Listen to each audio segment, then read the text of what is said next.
Good now, revolutionaries. Happy Tuesday and welcome to the Rise Up Morning Show. My name is Evan. I'm so glad to be here with you. Everybody on YouTube is so sick of the first 30 seconds of our show where I say this. But if you're watching on YouTube, I want to say a special thanks to you because it is thanks to you that we can get a sense for what our platform is doing in other places. We're not only on TikTok, but we are on TikTok Live every Monday through Thursday, 7 a.m. Central Standard Time to 8:30 a.m., about 90 minutes. That's 12 p.m. UTC now that we got Daylight Savings Time. Oh my God, Daylight Savings Time.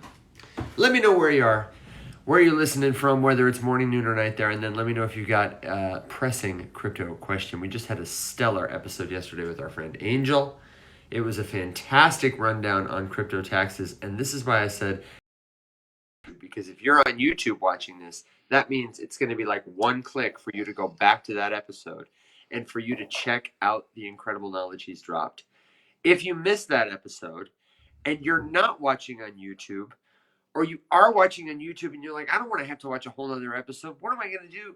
Don't worry, we've got you covered there too. Alex and I have spent some time putting together what we believe might be the best newsletter in the blockchain biz. It is a brief, super brief, one time a week rundown, all the best bullet points from our show in review. So you don't have to, though you could, go back and watch every episode. You just got to get the newsletter totally for free and find all the cool links and stuff there. Everything our guests said that we were like, wow, that was really great. We put it there. And then we give you a little preview what's coming next week, some stuff from our friends on the team. It's great. I love it. And I hate newsletters. So please do us a favor. If you want to stay up to date on the show, sign up for that. It helps us, helps the show. You can find it in my bio, Alex's bio, or at theriseupmorningshow.com. That's what I got. That's my commercial for you. And I'm glad you're here. Alex, I'm glad you're here too. Thank you for being here, man. How you doing?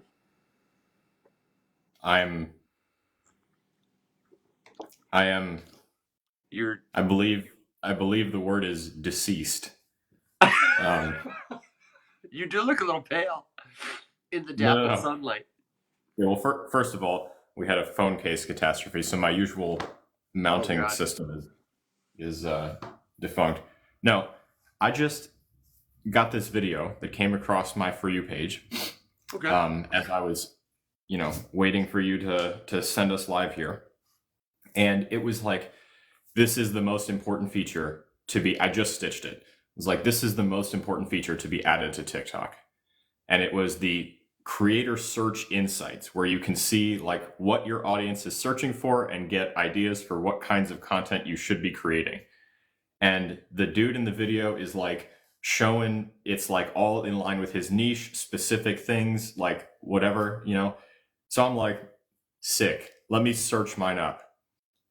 The amount of absolutely unhinged bullshit that was in my search insights absolutely sent me. The first thing I noticed is that Skyrim Yacht was 90%. Like 90%. I'm sorry, did you say Skyrim Gyat? Skyrim, the video game. Yeah, Skyrim Gyat. Okay, great. I'm a little better. So I'm concerned because 90% of my audience, according to TikTok, is searching for that. Which is a significant number of people. Yeah. And it just kept getting worse. I'm talking like clothing reviews. It literally just the phrase blown out, which yikes. I don't know, Paw Patrol rubble death scene. The tangled under dude, and we're talking like not insignificant, like one or two people. I'm talking like 80 to 95%. Swaths of your audience. Yeah, so most of them. I'm really sorry for all of you guys that I've been making content about technology and finance and whatever. So stay tuned for. Are you going to do a live review like of your first reaction to whoever's death scene in Paw Patrol? Spoiler alert. I mean, I guess I'm going to have to start. I guess I'm going to have to start mixing in some Skyrim thirst traps and Paw Patrol. I don't know. I didn't even know that they would. Paw Patrol is like a little kids show. Why are characters getting killed on screen? Oh my God. Listen, Anyway, if you're here for the Skyrim yacht, I am so sorry that we're probably going to disappoint you. But maybe we can work on that, Alex. Yeah. How do you find it? How do you find this what is your audience searching feature? From the For You page, just do the little search and literally type in creator search insight, and you'll find this like feature with a red search button, and you just click on the first thing that pops up. If you have the feature, it'll pop up. Anyway, so that really threw me for a loop. So I'm gonna go grab my coffee because I totally forgot that I had made it while I was standing here with your mouth agape. Yeah. Okay, go for it. While Alex does that, I'm going to tell you that if you want to grab coffee with us anytime in the Rise Up Morning Show mug, then you can do it on theriseupmorningshow.com. It supports the show. It'll get you a cool collectible NFT. And it's like the only time we're going to ask you to buy something. We're never going to tell you to go buy Shiba Inu or go invest your money in a token or a thing like that. But we may occasionally ask you to join us in the Rise Up Morning Show Coffee Club. Maybe that's what we should call the circle of people who got a mug. If that's you, head over there. If it's not, that's okay. We still love you, but up your game, man. We got a lot of different stuff to talk about. Yesterday's episode was fantastic. We missed a little bit of the news, though, because we jumped right into it. Where do you want to start, Alex? There were a couple of things we talked about yesterday. I know we want to talk about Tokensniffer and how to spot a scam. A couple of things that people can do to kind of be more savvy as they check out this token that launched or that token. I want to talk a little about Starbucks Odyssey. And, of course, we can just head over to Crypto Panic and make sure we haven't missed anything big. You what? Are you with me? Yeah, I'm with you. Are you with me? Okay. Yeah, I just got the poor network because of course I did. No, man, you're with me. I'm with you. We're good together. Yeah, and like I said, the dappled sunlight looks lovely. You look like you're in a Simon and Garfunkel mood. Driving me nuts. That's the best way, though. Freaking daylight savings. Now the sun is right in my eyes at the time. Anyway, I am pulling up news. Figure we go through that. I do want to talk about the SLERF phenomenon because it's insane. Yeah, did you buy in right at that dip during the show? I got a little bit. I don't think I necessarily got the best entry in the world. But I honestly haven't looked at it. Alex and I chat on Discord during the show. Like if there's something going on, he's got a hard stop, he's got to step away, I've got to do that, whatever, we chat. And we have a group chat there with Faceless Labs. And I went back after the show and I was like, oh, Alex, you've been active. And I saw that at about 8 a.m., right as we were starting to talk about the 4 buckets for a taxable event, Alex was like, be right back, guys. I'm going in on SLERF. And that was, as I look at the chart last night, that was really like the best time to buy. At least in the last 36 hours. It's up at least 2x depending on when precisely you bought. But good for you, man. Let's take a look. Oh wow, yeah. Sick. What's the price right now? I don't know, but I'm up pretty decent. It was 127 when I checked last night.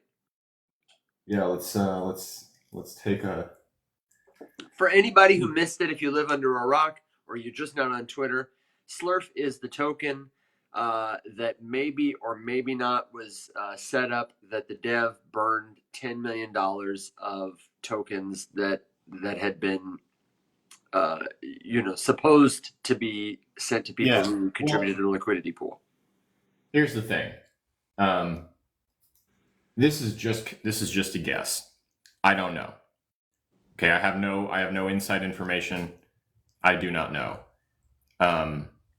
But my guess is that it was a setup for a marketing stunt because one, it worked perfectly. Oh, it worked so much well. attention.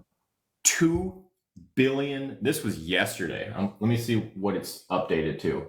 Yeah, we're like pushing $2 billion in trading volume on this thing. And it's a total shitcoin. It's just a meme, right? $2 billion. The market cap right now is $416 million. There are 76,000 holders of this token. Wild. Which is pretty fantastic. Which is incredible. I mean, and to put this in perspective, like just a second ago, someone just sold $40,000 worth, and it did not affect the price. So like this thing is big right now. Like I would not be surprised if and this is, again, be careful. This is a risky casino game. Shawnee, we're talking about the SLERF controversy, which Evan, can you put it in the ticker? Yes, absolutely. I'm sorry. What, the ticker? Yeah. In the chat? Yeah, someone was asking, and I don't know if it's clear from me just saying the word SLERF, how to spell that. Yeah, it's a play on sloth, like with is a play on with. It's what's happening in meme coins this season. We are interpreting English with The other thing just to note too is that the last four of the contract is VKM3. There are a lot of fake ones. So like the big one, you'll know if you're looking at the big one or not, because like I said, 1.75 billion 24-hour trade volume, $418 million market cap, $140 million of liquidity. Like this thing has more liquidity right now than like some shit pools. Probably in the more than Multiverse X, if we're being honest. You know what I'm saying? Like, yeah. Real quick, so what were the last four? I mean, certainly more that too for people who are asking. What are the last four? VKM3, Victor Kilo Mike 3. Got it. Beautiful. And go ahead. So anyway, my thinking is that he did it on purpose, because if you follow the chain stuff, he was able to, and one could make the argument that he was going through the basic setups to like get the thing started, but he was able to like withdraw his own stuff, and then he burned the wrong shit. Then he burned $10 million worth of airdrop tokens and pre-sale stuff. So, super interesting. And then he was super apologetic. The community has generally been supportive, which is very strange. I'm surprised. It's because they're making money right now. It's because they're all making money right now. Yes. But no, dude, I mean, it's the number 5 trending meme, which is weird that it's not number 1. I don't know what's doing more. Probably Pepe. I'm going to guess Pepe. I'm going to say Bohm is still cooking based on the numbers. Well, I lied too. There's another pool. There's another SLERF pool, the SLERF USDC pool. So the pool that I was just sharing the contract for. Yeah. Is the SOL pool? So the contract is for the token SLERF, and then the pool I was just looking at is the SOL pool.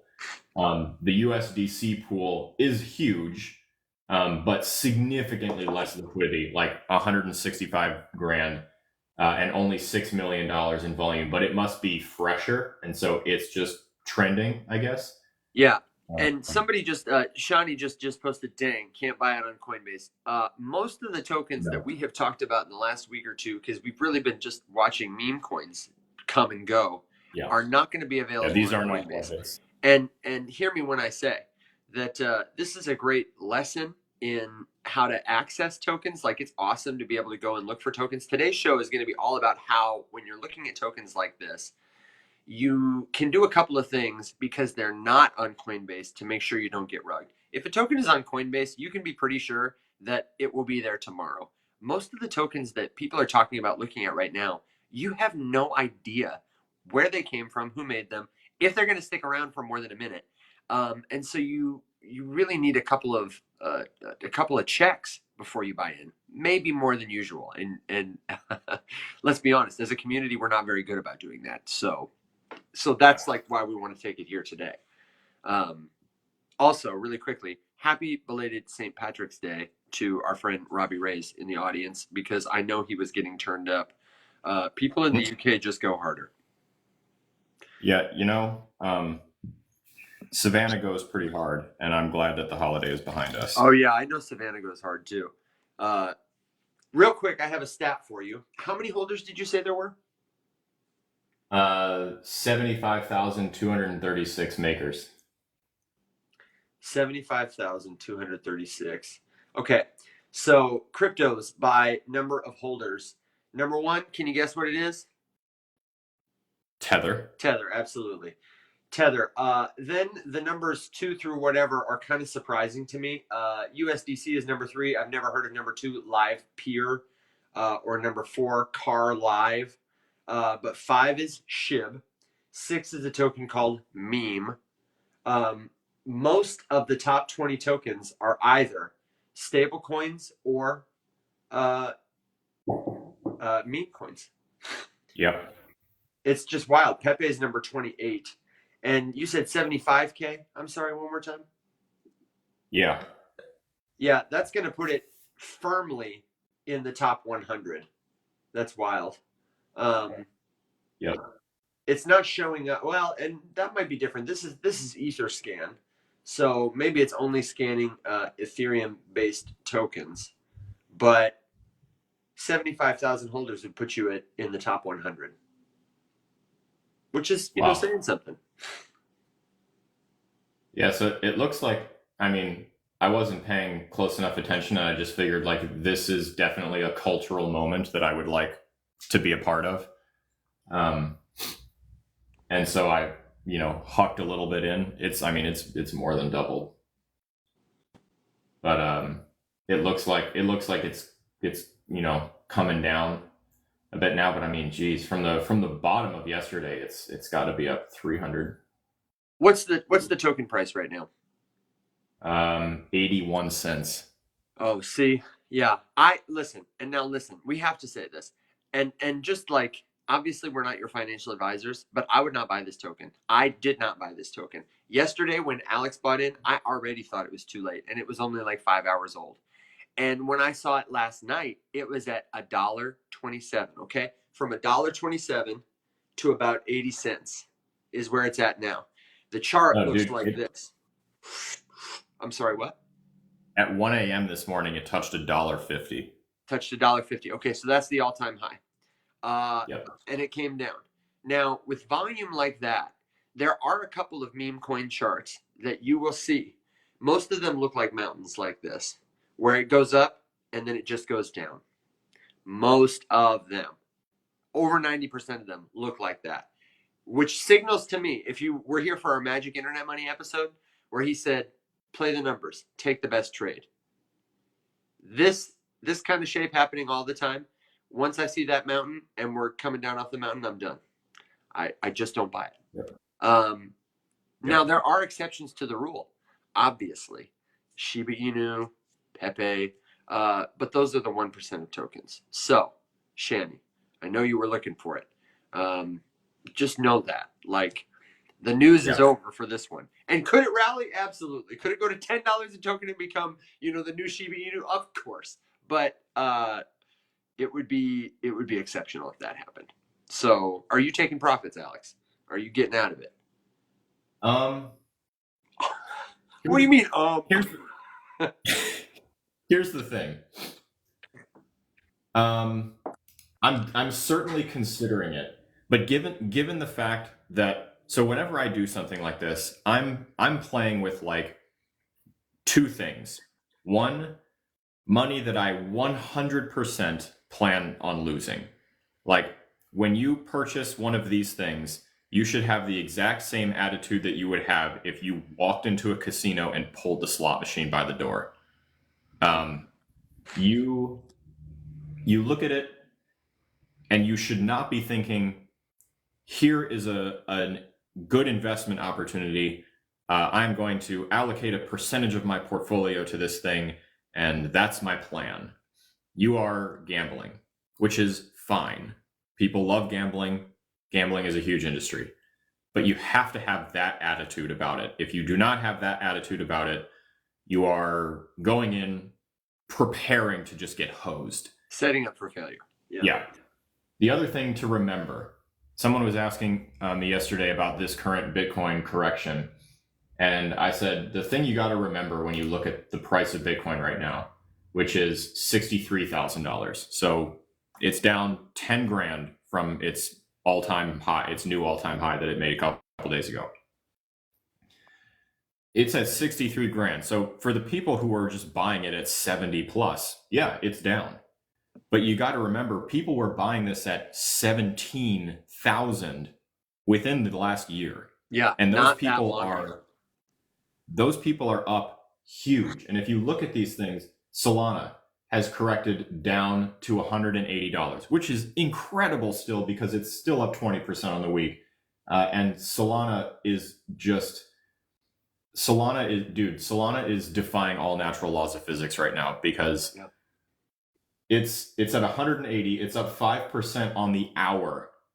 And it's literally because this is the impressive part. People are not investing in Solana right now because they think that it's like, the thing that's going to take us to the promised land necessarily. No. They are buying it to use it because they want to get exposure to the meme casino on Solana, because the meme casino on Solana, just hold on to your butts for a second here, has done $5 billion in volume in the last 24 hours. Yeah. Wow. That nothing else is even close to that. It's the most used. Tether is the only thing that's close to that, probably, and maybe the Bitcoin ETF in terms of how much interest it's got. But in terms of cash flow, that's killer. That's a great point, Evan. So let's look at that. You are correct. So by volume, and we're talking total networks right now. Tether is the most. It almost always is at 111 billion in the last 24 hours. Bitcoin 73 billion, Ethereum 34 billion, Solana. So Solana, the entire Solana network, 12.5 billion, and almost half of that has been memes. Okay, so just think about that. And then the next ones are down by a factor of 2 or more. Binance 6 billion, XRP 3 billion, USDC 14 billion. That's a big one. Avalanche 3.5 billion. But and then it's just down from there. And those are tremendous numbers, right? Like that's a shitload of money. So I only say this to say that, to answer your original question, Evan, am I taking profits? Maybe, but I also think that I've been very aggressively taking profits for the entire time we've been in this market. So I'm in a fortunate position where I can take the little bit of SOL that I gambled on SLERF and just let it ride and see where this crazy roller coaster takes us. And I say that knowing full well that it could take me to zero just as easily as it could double or triple again from here. Like if I open my computer tomorrow morning, and implying that I'm not going to check it between now and then, and it's at zero versus if it's at 3 times what I'm looking at right now, both of those things I would react with equal amounts of surprise. I have zero expectations. I am fully prepared to lose that money because with SLERF, just given how it started, I just figured, I was like, you know what, this has the makings of a thing that people are going to talk about for a while. And who knows? They'll talk about it whether it fucking crumbles and goes to zero because it turns out the dude is a giant rugger. Like, either of those things is equally possible. Now, to Shawnee's question, these things are not, this one in particular, and the vast majority of memes are not tradable on the big centralized exchanges. So you're looking at Coin, you're looking at Robinhood, you're looking at, Gemini, Kraken, Binance, all these kind of big ones, right? They have a few memes. At this point, they've put up Pepe, they've put up Shib. There's probably a few others. They have not put this one up. Could they? Theoretically, it's theoretically possible. It has not happened, and it would probably not happen this early, right? Like this is very fresh. Like we said, it's only been live for what, not even 24 hours, or has it been just over 24 hours now? Yeah, just over. So that's one consideration. So the only way to get this is to go trade it on the dexes. The big dexes on Solana, it is mostly Radium, but you can use Jupiter as well. Jupiter aggregates a bunch of other dexes on Solana, but in order to use that, I could do a video tutorial. I guess we could do one about exactly how to get on a dex and what to do with it. The risk, I think we should do one when we do our short form today. Real quick, actually, can we poll the audience who's here? Alex and I are, quick sidebar, because you have questions. We've done this in long form episodes. We want to do a couple of short form videos, probably like 5 or 10 minutes, maybe 15 minutes on a couple of things. Here are the topics we're thinking. This one now, how to get on decentralized exchanges so you can trade any kind of token you want. We were thinking about doing one on the importance of liquidity. Like, how do you really evaluate a meme coin? Liquidity is the master metric. Forget about all that other stuff. We did a whole episode on it. We want to do one on due diligence. We're going to do the long form episode today. We're talking about tools like Tokensniffer. And then what was the other one, Alex? I think I sent you one more topic that we had been throwing around in our list that I was trying to consolidate. I'd have to pull it up. I do not Tokensniffer, liquidity. Now we're talking about dexes, and I feel like we had one more kind of topic that we were like, yeah, that deserves its own video. So, and let us know in the comments, like, from what we've been talking about, a lot of our OGs. How to bridge tokens. That's a really good one. That would be a really good one. How to bridge tokens. Real world assets. Oh man, listen, you guys. These are all okay. Great topics. Earn, fight, etc., etc. Give me a second to catch up on this, and don't let me super derail you, Alex. I just wanted to say it's important for us to take that into account. And you say that Radium is the leading dex. I am trying to look up volume statistics because Radium and Jupiter are very close, and Orca used to be pretty major, and I think it's still big, but Jupiter's not a dex. It's an aggregator, but you can do can't you perform swaps right on Jupiter that they cover? Yes, but if you dig into it, like right now, I have a Jupiter swap pulled up for SLERF to Sol. And if you look underneath, it gives you here. I think Jupiter is a DEX, dude. I think it may be a DEX aggregator, but I think it's a DEX. It's not quite the same. The swap is not happening on Jupiter. That's what I mean. Look at this. So, okay. What are you showing me, man? Hold on. This is jank. We're doing our best here. We're doing it live. Right here.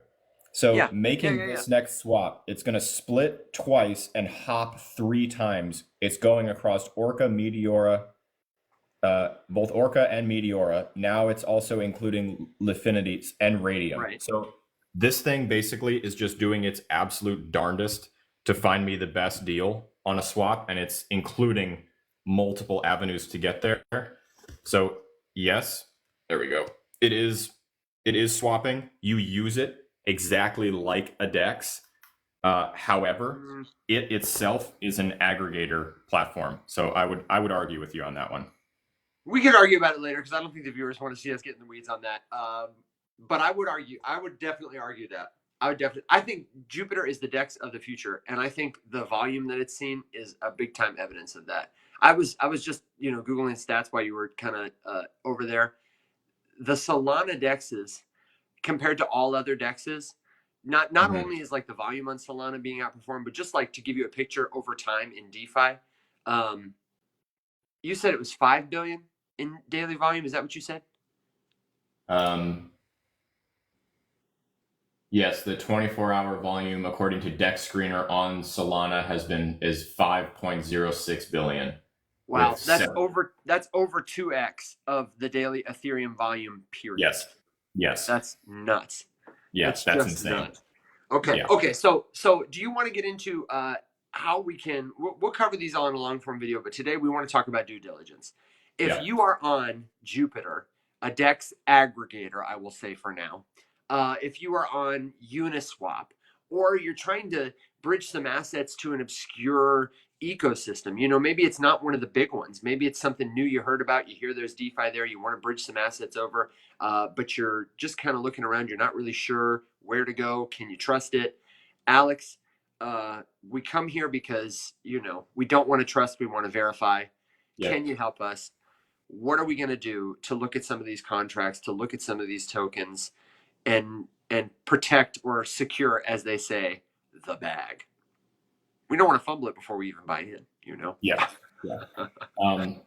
Yeah, for sure. So let me get the screen set up so that I'm not doing quite as much fumbling. Sure. And I'll walk you through a couple. And while he's doing that, let me say I am taking note of these comments. I'm taking note of the topics. I do see there are a couple of questions here about EarnFi, a couple of different That's things. A good one. We can hit. You want to hit that? Do you want to hit EarnFi really quick? Yeah, we can do that. Have you looked at it at all? No, I've heard about it, but I haven't looked at it. And Alex, what's the bridge you like from to base? Literally just the base bridge. I'll get the website here for you. I can look up. You're looking up something else. Let me look that up. Because someone was asking about that. We just bridged our assets. Not all of them, but all two of our assets. We just bridged some of our assets over to base last week, and we're playing around. There's a lot of crypto native people hanging out on base. It's like the Warpcast of chains right now. Big warning though, base right now is early days Binance Smart Chain, and it's full of scams. And it's easier to build some kinds of scams on base than it is on other places. Solana, for example, cannot have a honeypot. You can't get honeypotted on Solana. There are other ways you can get scammed on Solana. Good old-fashioned rug pulls still exist. Liquidity scams still exist. There's a couple others that can definitely happen, but like a honeypot doesn't. And honeypots are everywhere on base right now. So just be super careful. Base is a hotbed for scams because it's fresh and there's a ton of new users who don't know what they're doing using it. So it's just like really easy to steal people's money. And it's cheap. Like it's cheap for somebody to spin up a token and then market it to you. Doesn't cost them anything. That's happens on Sol too. That's why we see so many meme tokens come and go. Fred, I'll make you a video today on bridging to base. But yeah, essentially, Evan's gonna walk you through it really quick while I get set up for the sniffing. Yep. So you are gonna let me see. Let me search in the old situation room here.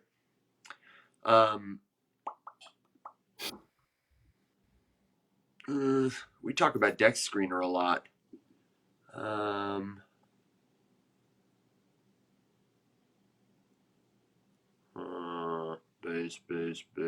Base Jesus. Dude, that was base Jesus took me to the promised land. It really did. I haven't looked at it in days. I can only assume it's gone by now. But I'll pull it up in a second because I'm genuinely curious. What the hell, Joe? Bridge.base.org. Yes. That's the bridge. I'm going to put it in the chat. Bridge.base.org. www.base.org. Yes. Give me just a second. Hey, there's Riyadh. Am I saying your name right, Riyadh? That's our new friend in Discord yesterday who said he had a bunch of questions. You're just in time, man. So Riyadh, we've been talking a little bit about some of the stuff that you were curious about. So, two-part answer. One, yes, memes are still ripping. There is still gambling to be done, but again, I will say this so many times during this live. I'm sorry if you hear me say it a million times, but it needs to be repeated, and you need to have this attitude. This isn't investing. This is gambling. These are casino games. These are slot machines. You are more likely to lose money than you are to make money. For every one person who makes $10,000, there are 10,000 people who lose $100. Okay, so just remember that. Okay, I'm just about ready to go here, Evan. Take your time. I want to say hi to our really good friend Neil in the chat. If you don't know Neil, I highly recommend you give Neil a follow. He is an artist pushing the bounds of what can be done with a prompt, and he is always amazing me. He just launched a collection. Is it Chain Smokers, Neil? Is that what the collection is called? It's so sick. It's incredible. It's beautiful. Like, as somebody who appreciates a cigarette more than he should, I really love the colors. I love the subjects. There's one of the Pope just exhaling a cloud of smoke. Definitely check out Neil's work. He's been a long-time friend of the show. And real quick, Neil, to answer your question, I would say use an ATM. Yeah. Chain Smoke is such a good name for that project, dude. Like, it's chef's kiss. Yeah, I'm not just blowing smoke, man. It's killer. Okay, are you ready, Evan? I'm ready, brother. All right. What are we looking at? We're gonna do a start to finish. Great, good. Start to finish. So actually, someone, you know what? I have it set up to look at Brett on base, so we could do two. Okay. Somebody throw me a meme in the comments. I don't care what chain it's on. Oh, who's it gonna be? What's it gonna be? While we're bringing him in, let me show you Brett really quick, because Brett's been the subject of lots of videos. Yeah. Okay. Specifically the video about the kid who made millions of dollars on Brett. Yeah, $12 million or whatever. Yeah. Yeah. He didn't make anything because there's no liquidity to support it. But okay, Fred says Brett. Altcoin Dreaming says, ooh, you know what? Shinobi Ninja is one I got in my comments a lot. Beppe. Okay. Sweet. Yeah. Let's do a few. Let's do a few. They're quick. So all right, guys, I'm gonna give you the exact process. And then you can take this and you can apply it to any meme you want. Okay. So if you follow these steps, these are my first steps with every single meme with absolutely zero exceptions. All right. So first thing we're going to do, DEXScreener. Okay. And you could use any Dex screening tool you like. Dex tools could be one, any number of them, depending on what chain you're on. We tend to like DEXScreener though. DEXScreener.com. Okay. So from the top, from the homepage, this is what it looks like. It's just a giant aggregator. Down here on the side, we have our networks. Okay. So we're going to go to base because base has a lot of attention right now. Okay. Here are all of the trading pairs, not just specific memes, but trading pairs. You can see here, these are all something and wrapped ETH. Let's see if we can find, maybe they don't have any other pool. Oh, there we go. Here is a USDC pool. And then lots of wrapped ETH pools. Okay. The other thing you can see, here's the meme. This is whatever we're talking about. Okay. Here's the pair. This little icon right here indicates the swap. The unicorn, Uniswap, that's Sushi Swap. I actually have no clue what that is. It looks like Rainbow Swap. Okay. Oh yeah, you're probably right. Oh, Aerodrome? I've never heard of it. Well, Not I guess. That's the meme. We'll come back to that in a minute. Okay. Well, look at that. Anyway. It's got that chart. Do you remember what I said a second ago? It's got that chart. Looks like That's this. a classic meme chart right there. Okay, so we're gonna start with Brett. Yeah, start with Brett. I've got the list, man. I've got the list of comments. Sweet. We will do a few of these. So let's start with Brett. These go quick, so no worries. There we go. Jesus. And it's good. It's like a workout because you want to repeat what you're doing to get this in. Okay, so here we go. Okay. I put this line here to prove a point. So this is part of the demonstration. Lovely, thank you. All right. That's a beautiful line. Thank you. You're welcome. Anticipating that we were going to do this, I put this line here yesterday. Okay, so keep that in mind. So here's all of the information that we can get on the DEXScreener page for Brett. Okay, bear with me. I know that you can't read this. I will zoom in on the things that you need to. Fred, that is a phenomenal question, and I'm going to cover it in just a second. Hold on to that one. Okay, so this is the Brett chart. I'm looking at it on the 1 hour. If you're gambling with these memes, I mean, I'm usually in the 15-minute maximum because, I'm trying to get in and trying to get the hell out before the thing dumps to zero. But for the sake of this, let's just put it on. Oh, nope, we're not going to look at days. It's not old enough for that. Okay, let's zoom in a little bit here. All right, so this is the 4 hour chart just to make it a little bit easier to look at. So you have your price chart. Underneath here, you have a full list of transactions. This updates in real time. As transactions come in, they're listed right here. You can get a bunch of information about it too. So date, time, is it a buy or a sell? How much US dollar value was the trade worth?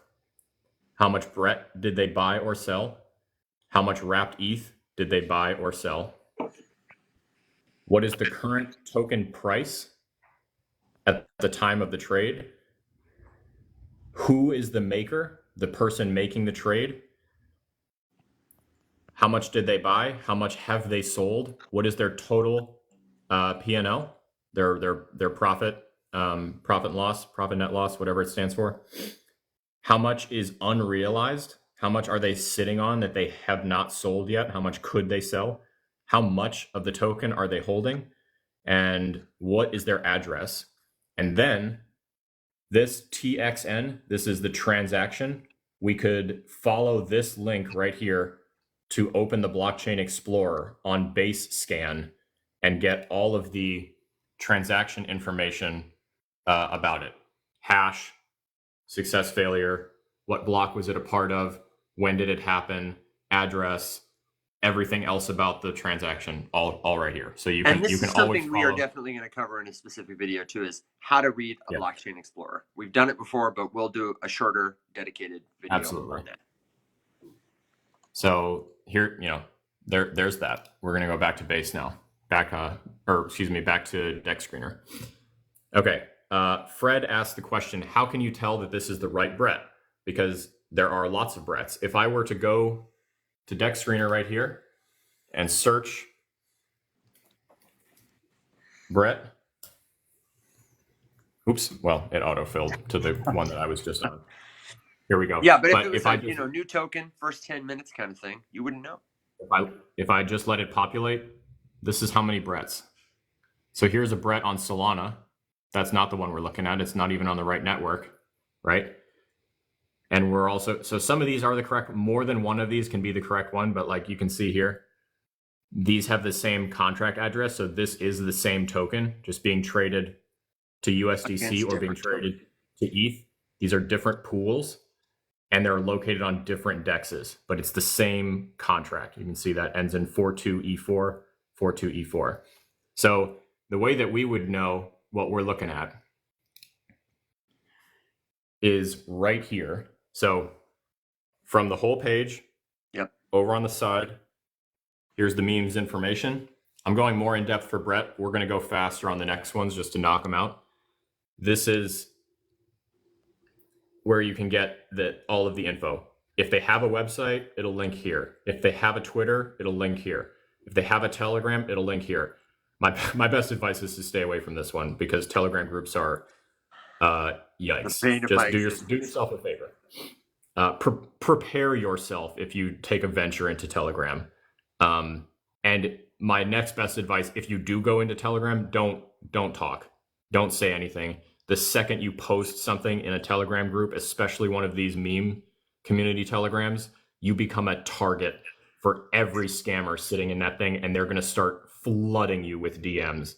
So either up your privacy settings all the way to allow no new incoming DMs, or just don't speak and just read and then leave. But Telegram is a hotbed for scams. So just be very, very, very careful. Know that anyone who reaches out to you in Telegram is a scammer. Okay. There is no free Bitcoin. Yeah. No, it's not. It's a scam. It's a lie.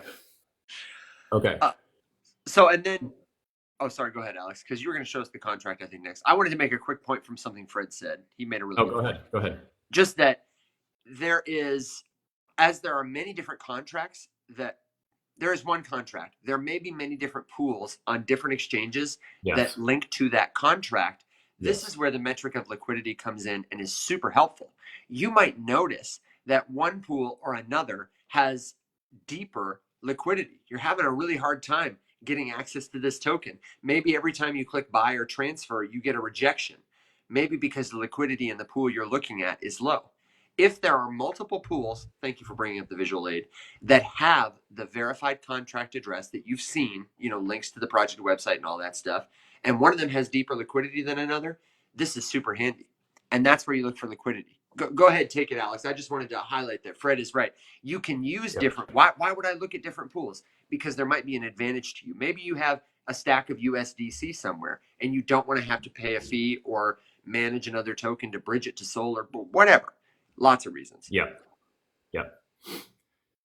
Fred, you're not wrong about any of the slippage, taxes. It is all consideration.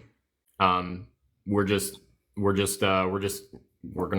go through it piece by piece. But these are all great points. Evan, if you want to just make notes of that so we don't forget to put into the YouTube video to cover taxes, to cover slippage. We're going to cover the tax stuff too when I show you the token sniff, when we go to actually try to do a little baby audit on this thing. Okay, so like Evan was saying, basic info is all up here. Price in ETH, how much liquidity. You'll notice that this liquidity is not locked. If it was locked, there would be a little padlock right here with a green circle around it. I'll find you an example of that to look at visually in just a second. And that's one of the things we're looking to verify, Alex, when we're researching a new meme coin. Why? What's it mean and why? We want to see that there is liquidity locked because that is one step closer to being rug proof. Nothing is totally rug proof, but liquidity locked means that the liquidity cannot be drained within a certain time frame. But there's a lot of nuance there, so I'll cover that a little more detail when I show you an example on the auditor. Fully diluted value, market cap, all that good stuff.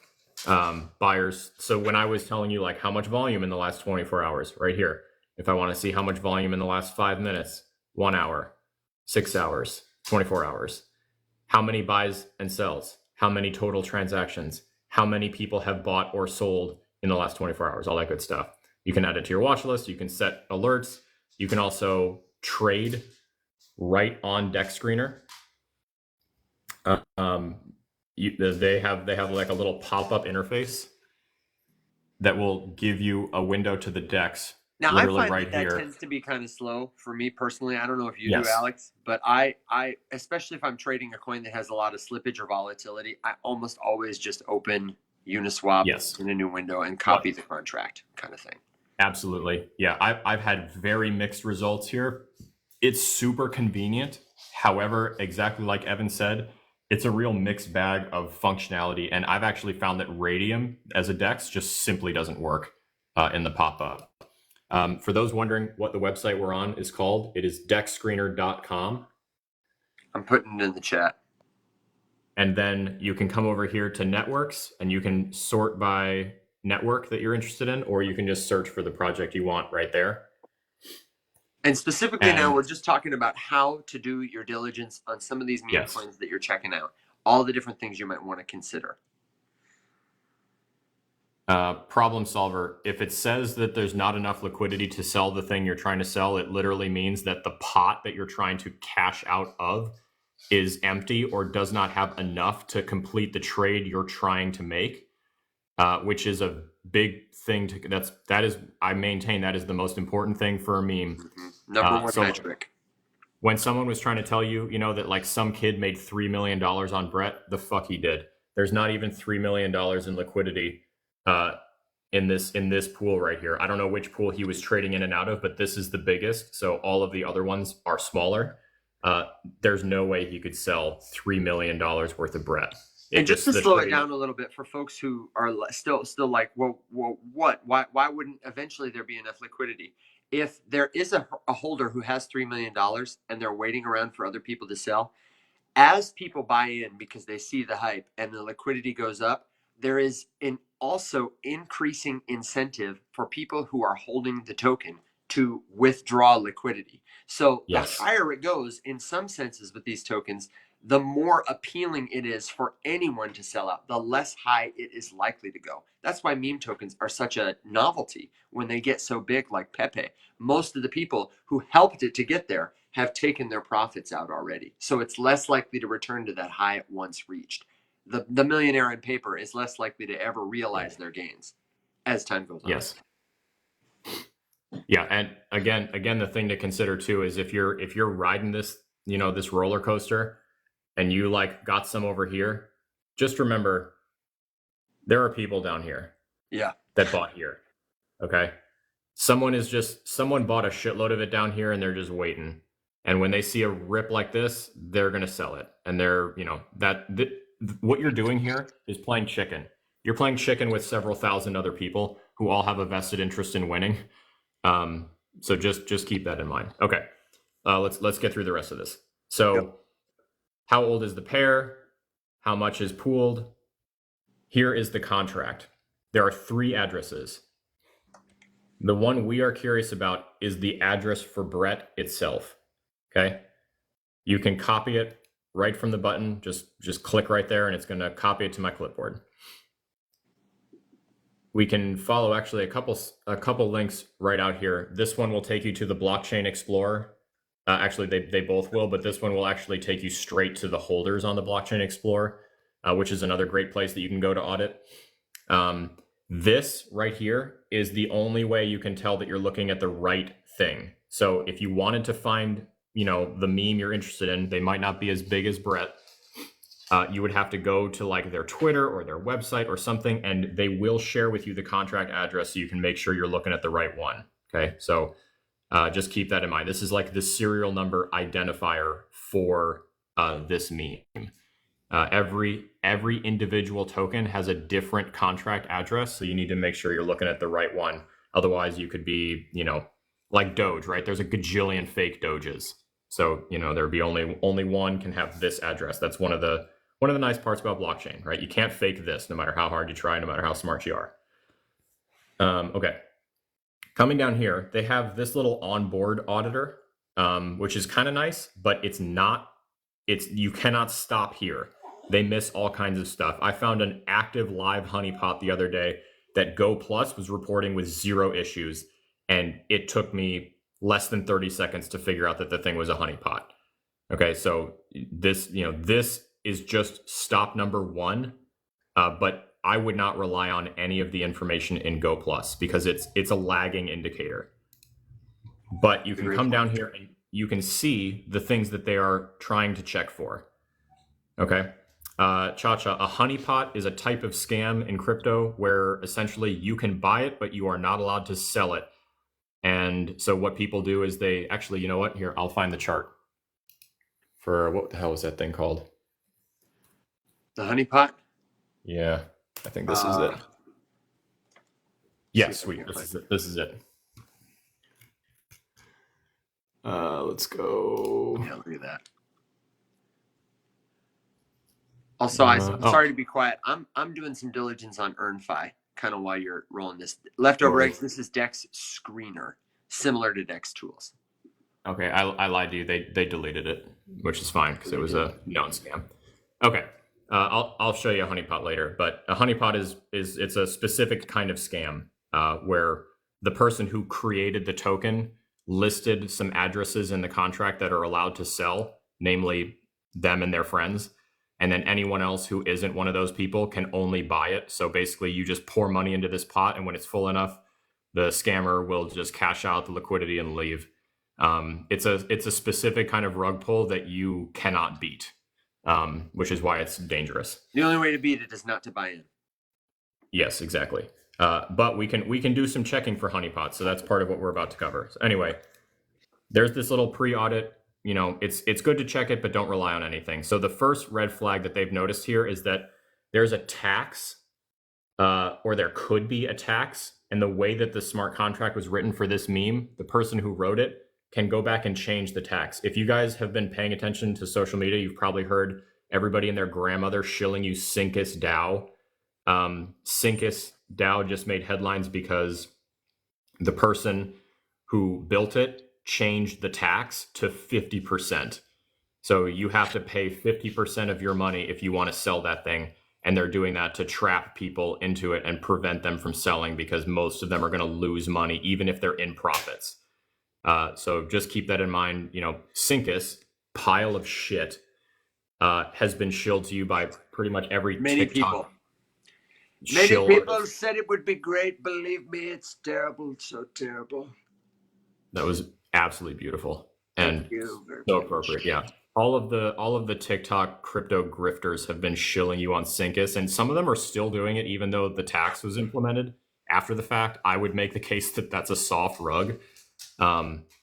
They're basically trying to trap all their holders right now. So anyway, just keep that in mind. Go leave mean comments on the videos of everyone who's still trying to shill you Syncus DAO.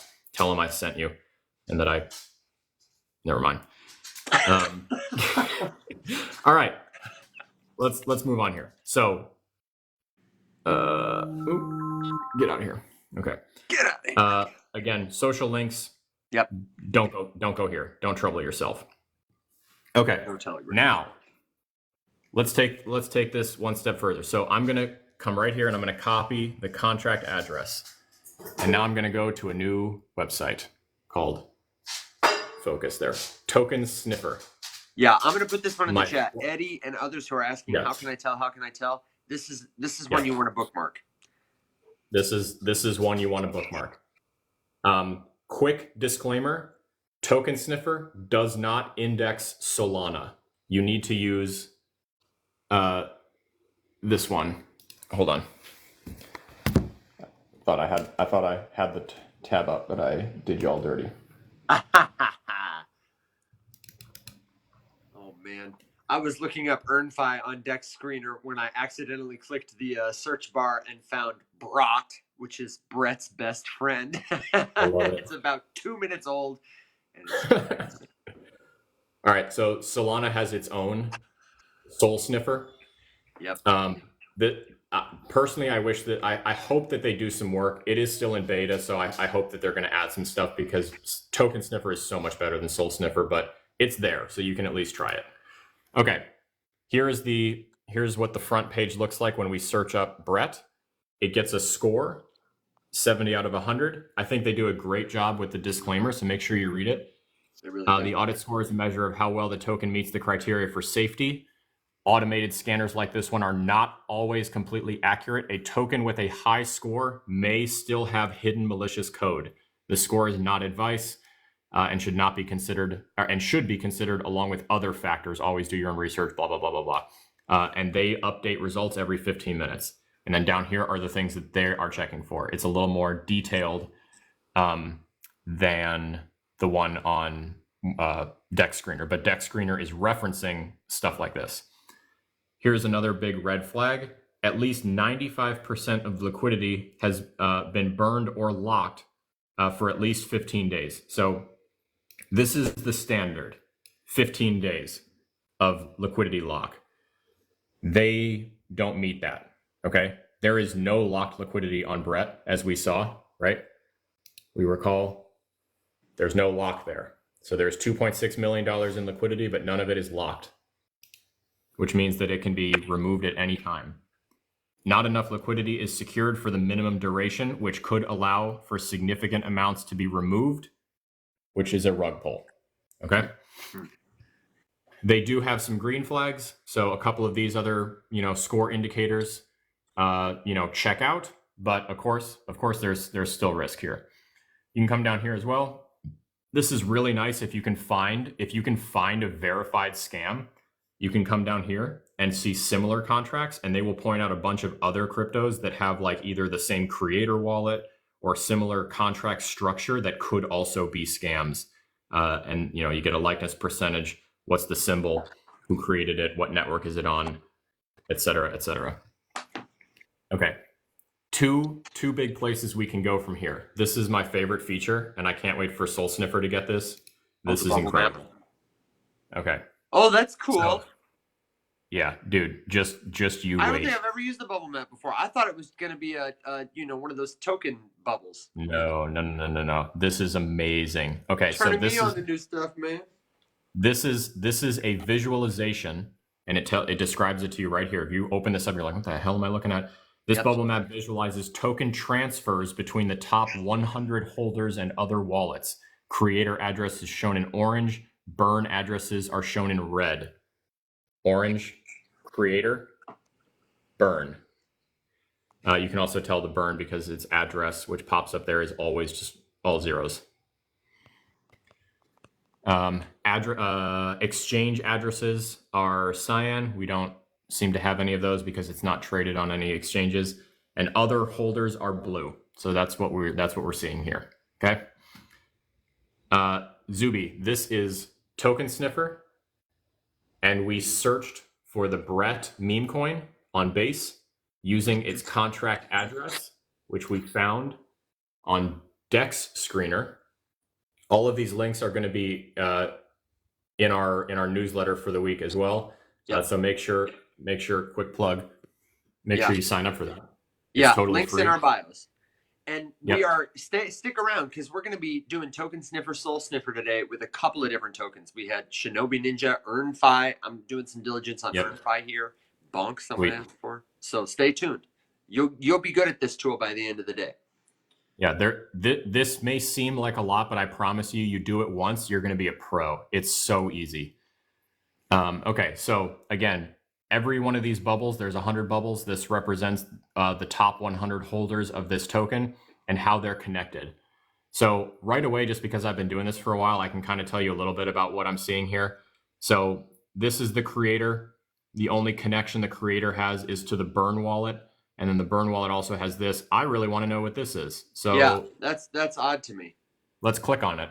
And it takes us straight to the Blockchain Explorer, which I keep telling everyone is the most important thing you can learn how to read in crypto. Okay, so what's real interesting about this, let's see. Okay, so there's no transactions. That's weird. It is weird. While Alex is doing this diligence, let me just appeal to you and ask you, since we're going through this stuff, this is important stuff, and not a lot of people are doing this. If it's valuable to you, the number one easiest, simplest thing you can do is tap the screen and let us know.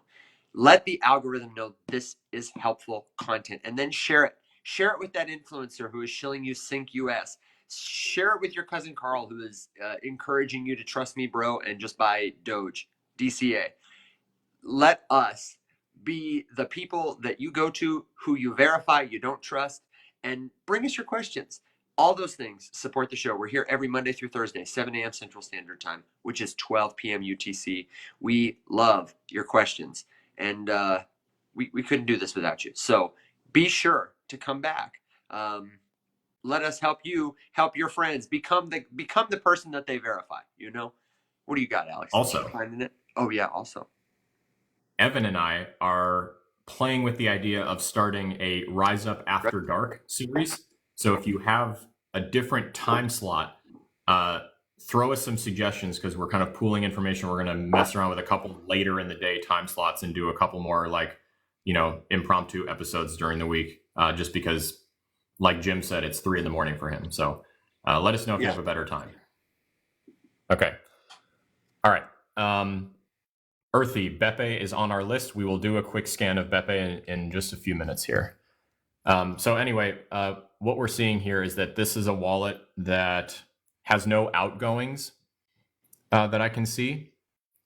They have a bunch of ins, and it looks like they're holding a number of memes. So I'm seeing Brett, Chibi, Yobo Baby Obama, all right, Blob Blob Blobus. So this is just like a meme holding wallet. I don't know what this is, but this is worrisome, right? Because they're holding a pretty significant supply. Like, for example, they're holding 5% of all the Brett, and they've been holding it for a long time. So that's worth a pretty decent chunk.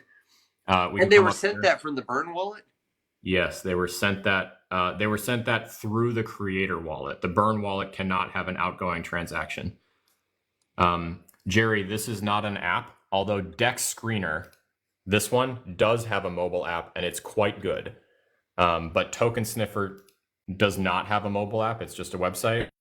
And then here I'm just looking at BaseScan, basescan.org, which is the blockchain explorer for the Base blockchain, which is the blockchain that Brett, the meme coin we're looking at right now, is hosted on.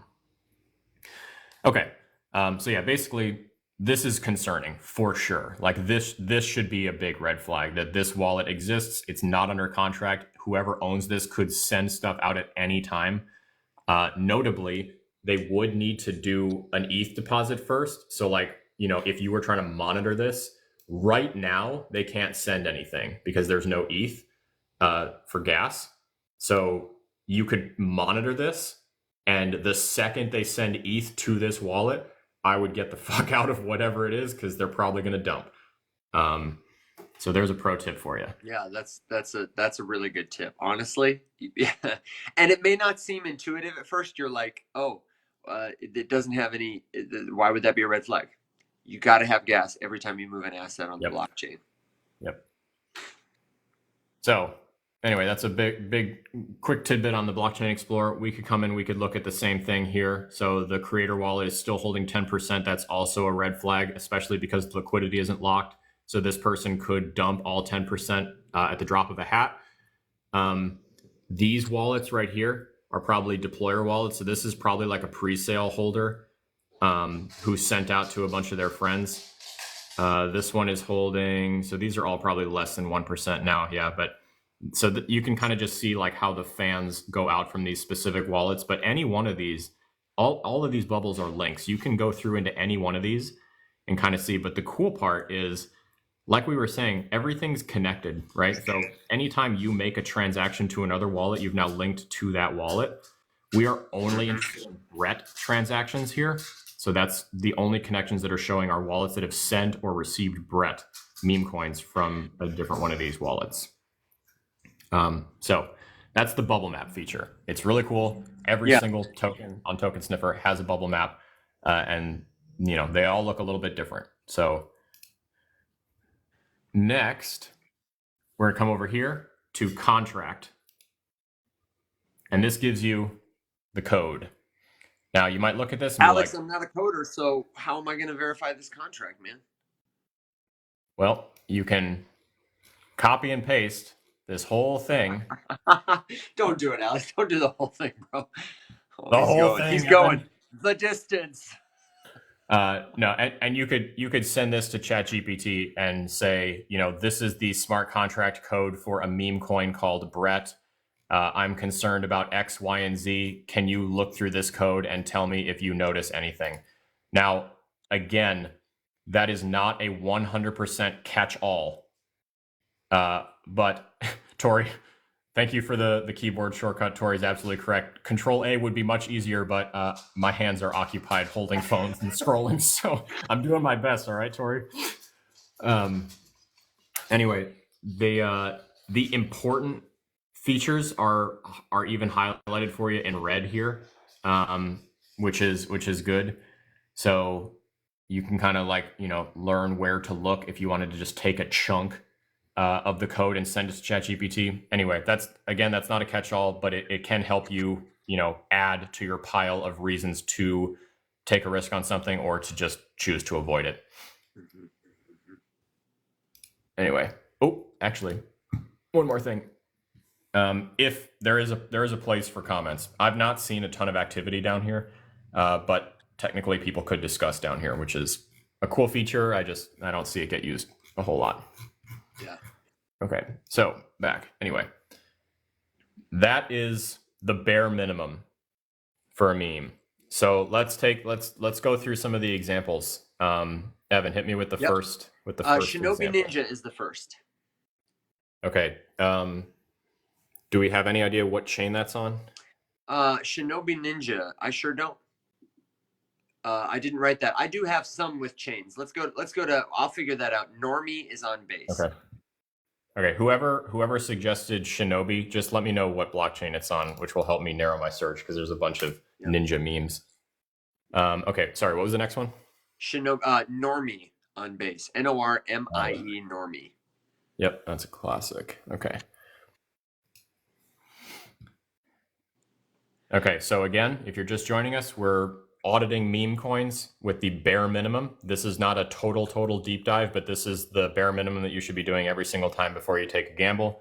We are using DEXScreener as a starting point because they catalog all the memes, or at least lots of memes, and then you can pick by network, and you can search by contract address or token name right here. So we're looking at Normie on base. Okay, so right away, let's zoom this out a little bit. There's your price chart. So big old run up, all the early people dumped and sold, it crashed. It's kind of trending down right now. And remember, this is the shape we're looking for. So we're right about here. Yep, we're coming down. The other thing to look at too is just that volume has really significantly died off here. That's not to say that low volume on a smaller meme coin, because this thing only has a $50 million market cap compared to Brett, which had 500 or something. So low volume can still move these things quite a bit. Anyway, we're going to scroll down here and we're going to grab our contract address. So again, if you're just joining us, sidebar, all of the information, contract address, copy right from here. Remember the Go Plus security. This is not your end all be all, but again, same shit. They can add a tax later, which is what the bullshit project Syncus DAO just did. They do have a whitelist, which means that some wallets were pre-approved to get this. This is an orange flag because whitelists by themselves are not red flags, but this whitelist right here, this is the first required step to a honeypot. This does not mean that this is a honeypot, but every honeypot has a whitelist. And I know for a fact that Base has a lot of honeypots right now. So this is a very important one to be aware of. There was a whitelist enabled when this contract launched. Okay. So contract address, boom. We're going to go over to Tokensniffer, search. We're going to paste. Okay. Popped up Normie. Beautiful. I'm going to come over here and let it do its thing. Okay. Score 70 out of 100. Same shit. Their liquidity is not locked, so it is very ruggable. This is extremely possible to be rugged. Let's come down here and look. Interesting. So, Evan, look at this token name. Harry Potter Obama Sonic Base 69 Inu. Dude, can I just say how much I love meme coins? Because you can just name it literally anything and it's automatically... I think that was my seed phrase last year. Holy shit. All right. Well, anyway, this thing has a 99% likeness to Harry Potter Obama Sonic Base 69 Inu, which was deployed last year and was absolutely a scam. So this thing was flagged. We could go, actually, here, will it tell me? Yeah. Okay. So here's what it looks like if you open something that is a scam. So warning, this token was flagged. The creator address has been blocked from prior scams. It has a score of 0 out of 100, and here's all the reasons. So does not contain a fee modifier. source code contains a function which can modify the transaction fee, so they can manipulate your gas and basically just rip you off. Ownership renounced so the contract contains ownership functionality, and the ownership was not renounced, which may allow the creator or the current owners to modify the contract behavior. For example, disable selling, change the fees, or mint new tokens. Okay. Holder analysis. Obviously, these are all now not met, but the owner wallet was holding 75.6% of the total supply. Rug pull waiting to happen. Yeah. There was no liquidity. So great. Okay. Anyway, I just want to read this comment from Altcoin Dreaming. That says, I would never buy a coin with a whitelist, blacklist, tax, mutable metadata, or unlocked liquidity. It's good to have rules for yourself in the sense of these things can be tempting. And those are good rules. That's a great list of rules. Those are some of the biggest red flags. If you decide to do one of those, you should 100% expect to lose your money. See that money? Never. Yep. Yeah. Anyway, so for me, if I was doing this, like for myself to buy some of this, I would stop right here because the contract is almost identical to this scam. So for that reason, I'm out. But we'll keep going a little bit. Okay, so let's look at the bubbles just to show you that this does exist for every single one, and it's a little bit different every time. Jeopardy music. Okay, so much different outlook here. Creator wallet, couple dead wallets, all of the holders. This one is less complex, but again, same kind of thing. You could follow any one of these. If you didn't see it, if you didn't see this analysis before, this bubble map is a feature on Tokensniffer, the website we're looking at right now, to audit a meme coin called Normie.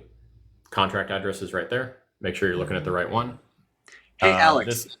Yes. When you're looking at the bubble map, can you click into one of those that is a hub for a spoke? Because the Brett chart had, that was great. The Brett chart had some that were a little bigger, more complex. I bet people might be wondering, like, why would somebody buy into a token and then send a significant amount to a bunch of different wallets? Like, what could that be? Yeah, most likely they're trying to cover their tracks because there's a couple reasons. Not all of them are malicious. Deployer wallets will look like that. So if the contract owner sent a bunch of tokens that they didn't want to have to follow the same rules that maybe the contract address is, confined by, they could send it to their buddy who uses it to send out the pre-sale allocations. That's one option. They could also be trying to obfuscate their nefarious intentions by just creating a longer chain that people would have to follow to do token tracking. There's a bunch of reasons. This one in particular that I just clicked on is very clearly the deployer for this thing. And when you say very clearly, what are some things that indicate that to you? It exclusively has outgoing transactions. Yep. Okay. And it's sending it to a bunch of contracts. So I'd have to click into all of these contracts and start to try to figure out what they are. But like here's another good example of something sketchy. Immediately they're outgoing to a bridge and they're moving ETH. So they're trying to get ETH away from wherever it was originally. Usually that is step one to washing dirty crypto that you got maliciously. So that's a potential. You can kind of see like what they're doing here. So there's a lot of outgoing ETH. So this thing basically, my impression of this is that this thing got an early supply of that meme, sold it for ETH, and then has just been moving the ETH out into other wallets that they were then probably connecting to exchanges and selling for cash. That would be my guess, but would have to dig farther. So again, they're still holding just over an ETH. So that's something to be aware of. All of these are their outgoing wallets. So if you chased into these, my suspicion is, same shit. So they got their more ETH, outs. and they're sending all of that ETH through different DEX routers. And it looks like, correct me if I'm wrong, but that bubble map is only showing 1 degree of transfers. Like we got that hub and those spokes, but we're not seeing from those spokes necessarily where they're going. I see a couple of spots where they're doing multiple line connections. Like I see one that's got like a dot, and then 3 fingers. I'm curious what their rules are for how they generate the bubble map. Do you know anything about that? Like, are they only tracking certain amounts? I don't know, but because it's a code of some kind. But I would love to learn. So probably be something worth reaching out to them and seeing if maybe like a rep could give us some insights into all that kind of stuff. Cool. Anyway, so there's Normie. Let's do. There's Normie. The next one, Shinobi Ninja, is on Solana. Okay. And then I'd like to talk about Angel asked for Bepe, and then I'd like to talk about EarnFi. Does that sound good? Yeah, let's do Bepe really quick, just because it's on the same network. Okay. And I've seen that one on social media as well. So and so is EarnFi. So maybe we'll come back to Shinobi Ninja on Solana in a second. Yeah. Okay, so let's do Bepe really quick. And okay, so same kind of thing. I'm gonna rapid fire these just because we've done a couple. Yeah. But price chart, all of this good stuff over here. We're going to come down, grab the contract address. Let's see what Ghost Securities issue is.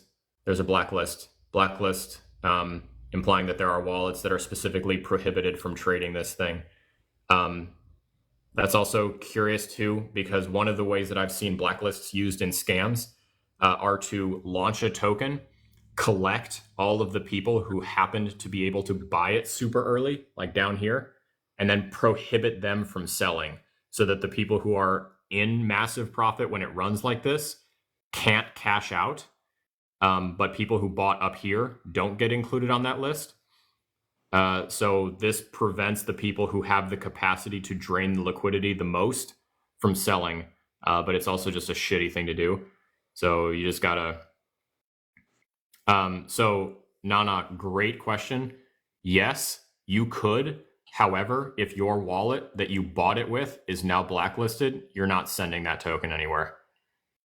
You're prohibited from interacting with that token, so you can't transfer it. The contract is blacklisting you, and the contract controls the tokens. So wherever those tokens might live, whichever wallet is blacklisted won't be able to interact with the contract at all. Yeah, exactly right. Rejected. Yep. Really quick too, if we're in the comments, I wanted to address a question, Alex, and hear what you think about this. That some BOEM, for example, wasn't locked, the liquidity, and it ran. Okay. The question is, how many coins don't start locked but end up locked? And I would say, we don't know how many, but the difference is, this is why we're so big on decentralization. When a thing starts out as open, you can do anything to it. You can fork it and lock it. You can lock the whole thing. You can lock some of it. When a thing starts locked, it's in place. The future is determined. And so it's not that an open contract can't be changed. It's that there is no need to trust it. When a thing is locked, it's in place. It's set. I don't know if I answered that question. If we didn't answer that question, let me know. But I think that anything can run. It's just one is requiring less trust than another. Less of a gamble. Very interestingly, Tokensniffer is not finding Bepe. Really? That is very interesting.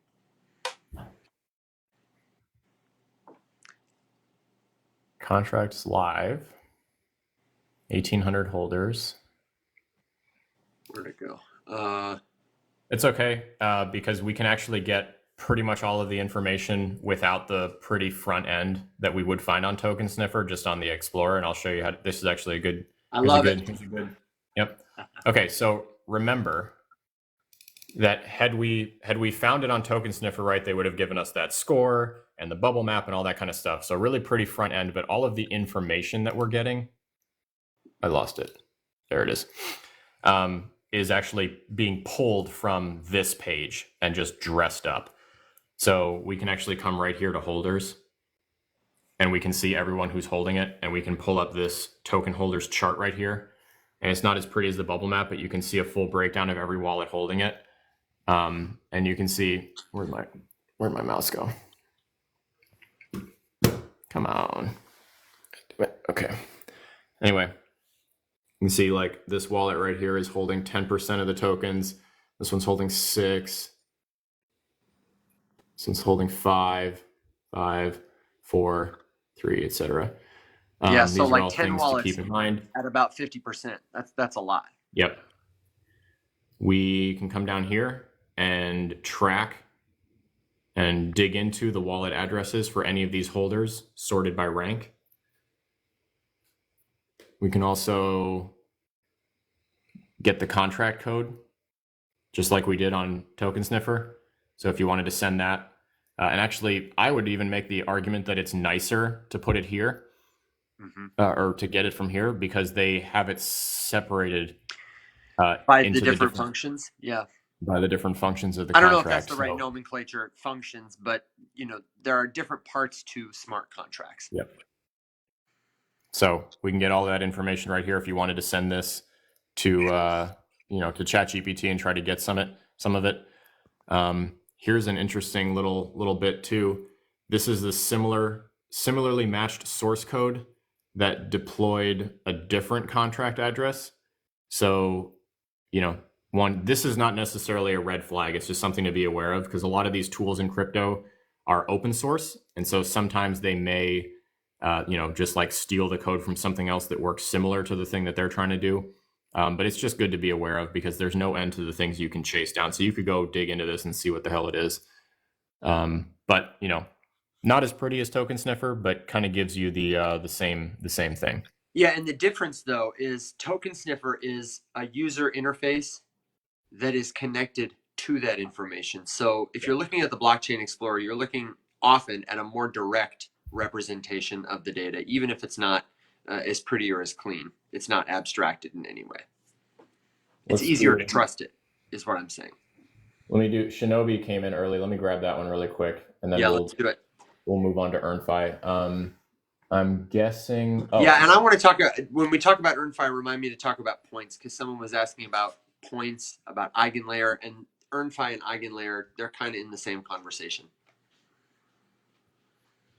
Let's see. Oh, this is not the right one. I was like, dang, look at that. Actually, this is a good example of something. Hold on. Let me find it. This is a rug pull right here. So this is cool. I love it. Okay. So right here, right, we're getting down to the beginning. Lots of purchases, people buying. Not a lot of sellers. Could have been honeypot as well. Someone bought $1,000 worth, another 1,000, 300. Bunch of drip sells. That's weird. Oh, okay. They're just selling teeny tiny amounts of the token. Super sus. I'm expecting one very large wick. Okay, actually, this is really interesting. So this thing launched, and then a bunch of little plankton addresses, which are just people who hold less than $10 worth. Tiny bit, yeah. Just exploded all of the tokens out and drip sold them to pull all of the liquidity. So here, this one right here, this was the first big catalyzer. They sold 15 million of the tokens. You'll notice all the other ones are just like a couple here and there. So that one pulled all the liquidity out, and then the thing went to zero. So you can see it's the chart is stuck up at this price, but you can see here that the liquidity is less than $1. So it's been completely drained. No market cap, all that good stuff. This cannot be the right one, because I've heard people talking about this for days, and that pair was only like a day old.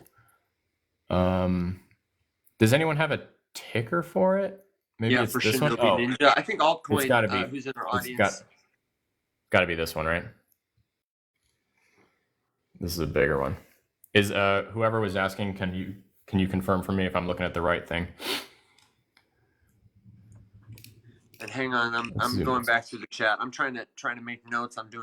We're both multitasking today, so thank you guys for being patient with us. Again, I will ask you, if this is helpful to you, would you return the favor to us? Give the screen a tap. Share this if you feel so inclined with your friends who need it. And I want to shout out especially Jonah thank you for signing up for the newsletter. I'm going to highlight it. You can go to the riseupmorningshow.com and sign up for our newsletter where we like recap this stuff. You don't have to sit through the whole dang live. You just get the bullet points. Totally free. Sign up today at the riseupmorningshow.com. All right. Yeah, I'm not sure if this is the right one, but this one's pretty big, so I'm assuming that this is the right meme. If this is not, I mean, we'll still do an analysis on it. But if this is not the right Shinobi, please let me know. The Ninja contract address ends in. Okay, sweet. Looking at the right one. So that was a great way to verify. Someone just told me what the contract ends in, and I can come right down here and look at the contract I'm looking at. CEJT. So we've got the right one. Altcoin. Thank you. Good hookup. Okay. Ooh, here's a good example of something else we wanted to talk about. So here's our first green flag. Oh, locked liquidity. There we go. The liquidity is locked. You can see, I don't know if the color shows up, but there's a little ring around the lock, and it's completely filled in with green. So that means that, and again, don't go flooding to buy it. This is not a 100% sure thing, okay? Because we don't know how long the liquidity is locked for, but we can see that 100% of the liquidity is locked, at least right at this very moment. That is a good sign, but it could only be locked for 5 minutes. So, keep that in mind.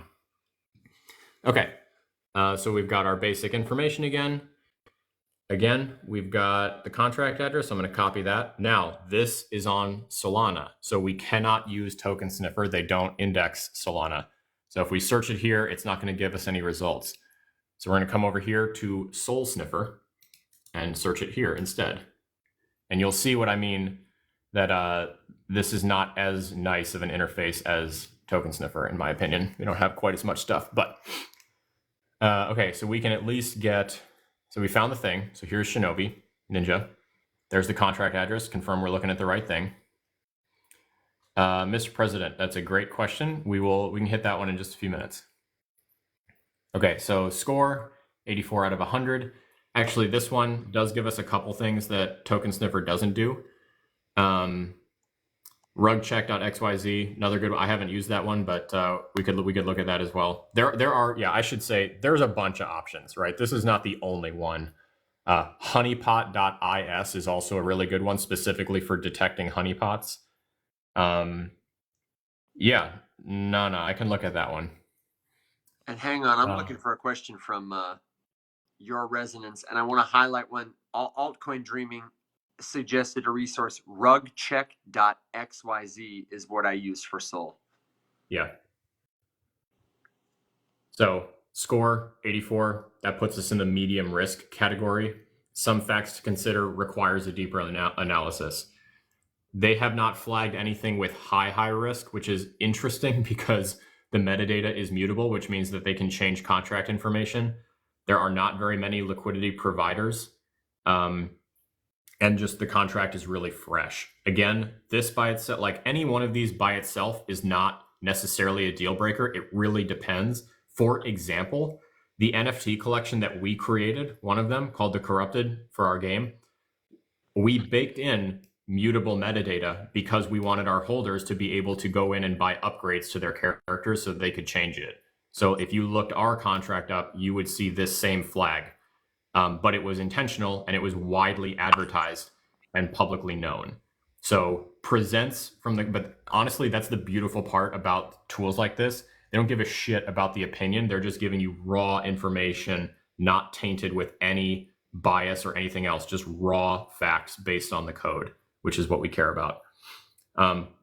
All of these I would categorize as medium risk. I think that that's accurate just because this could be intentional. We don't know. I haven't looked any further.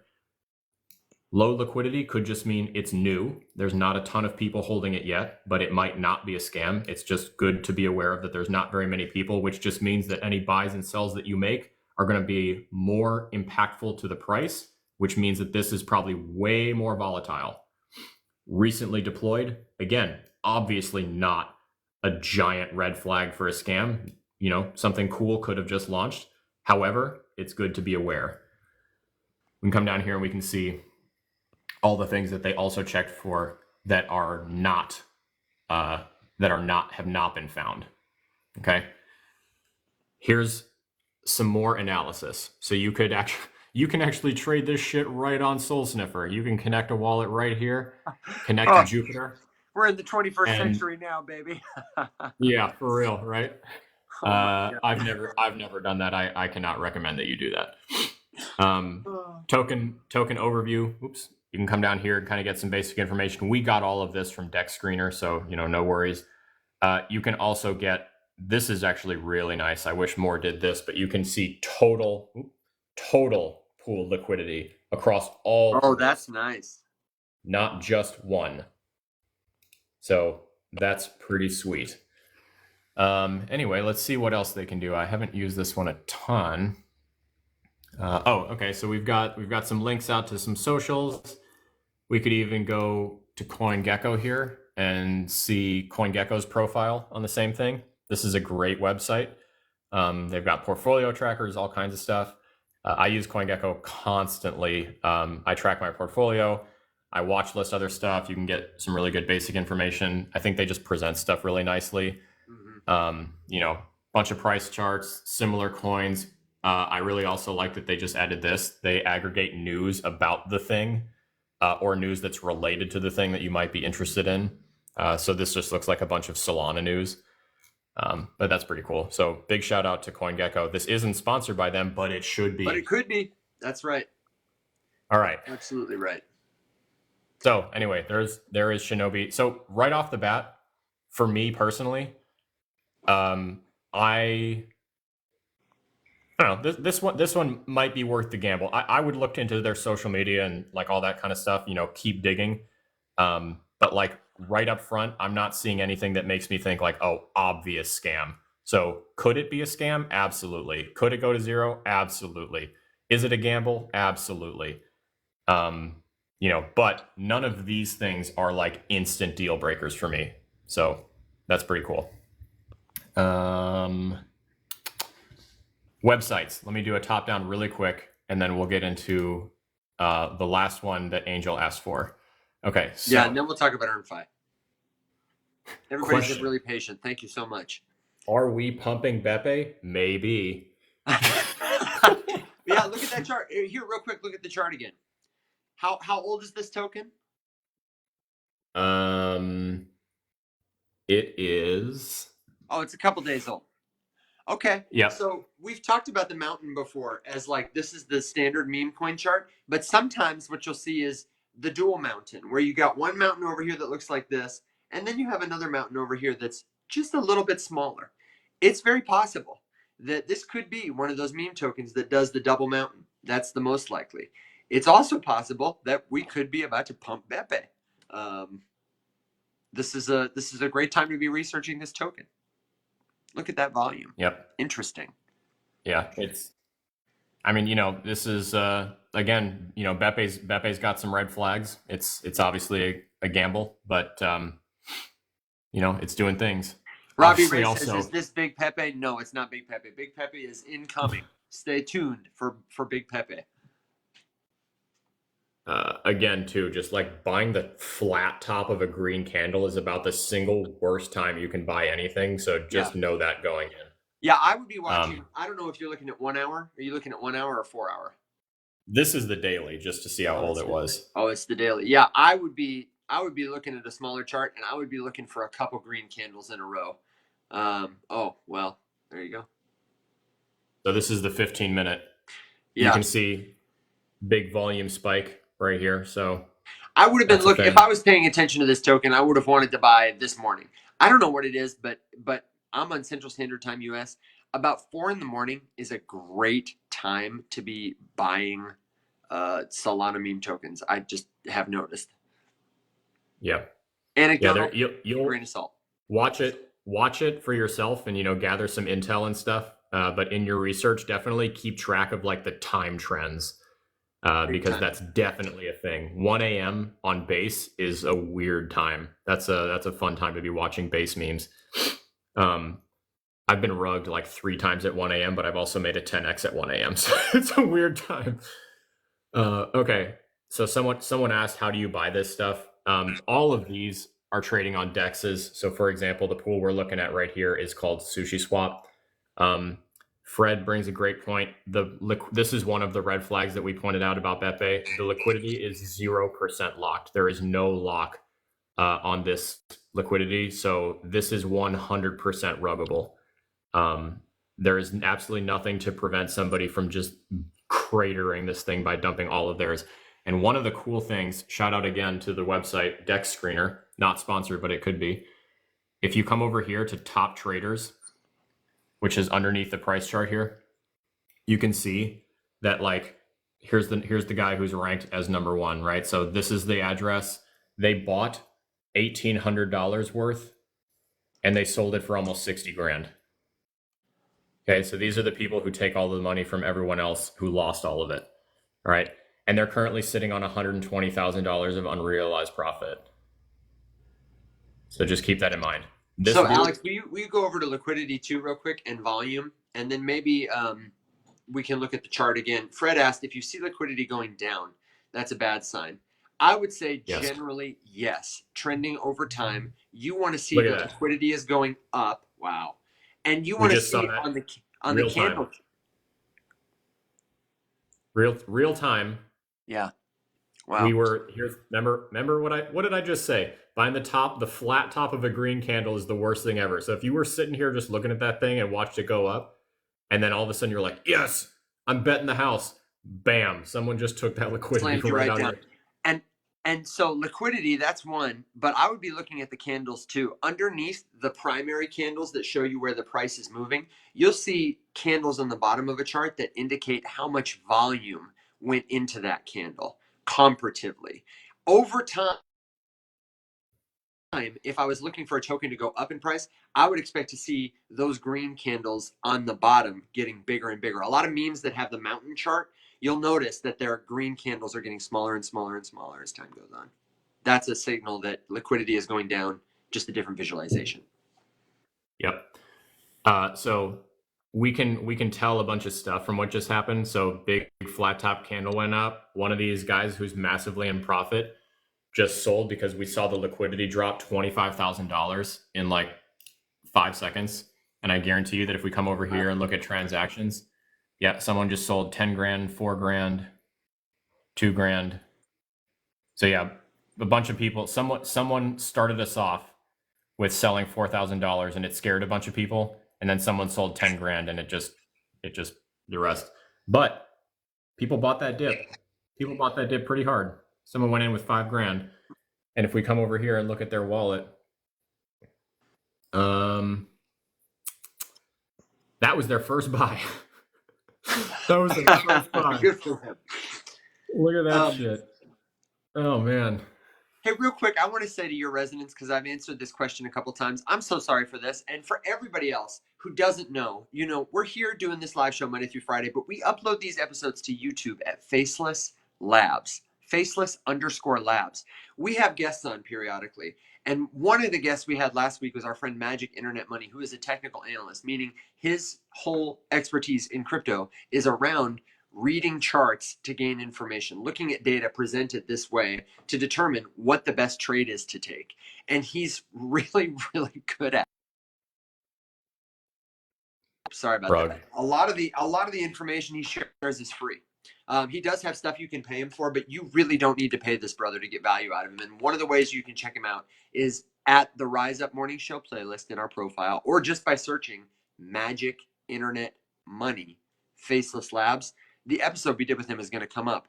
And if you don't have the time for it, I'm telling you, sign up for the newsletter. Thank you to everybody who signed up today. It is free. It is infrequent because, God, don't you hate when they ping you all the time.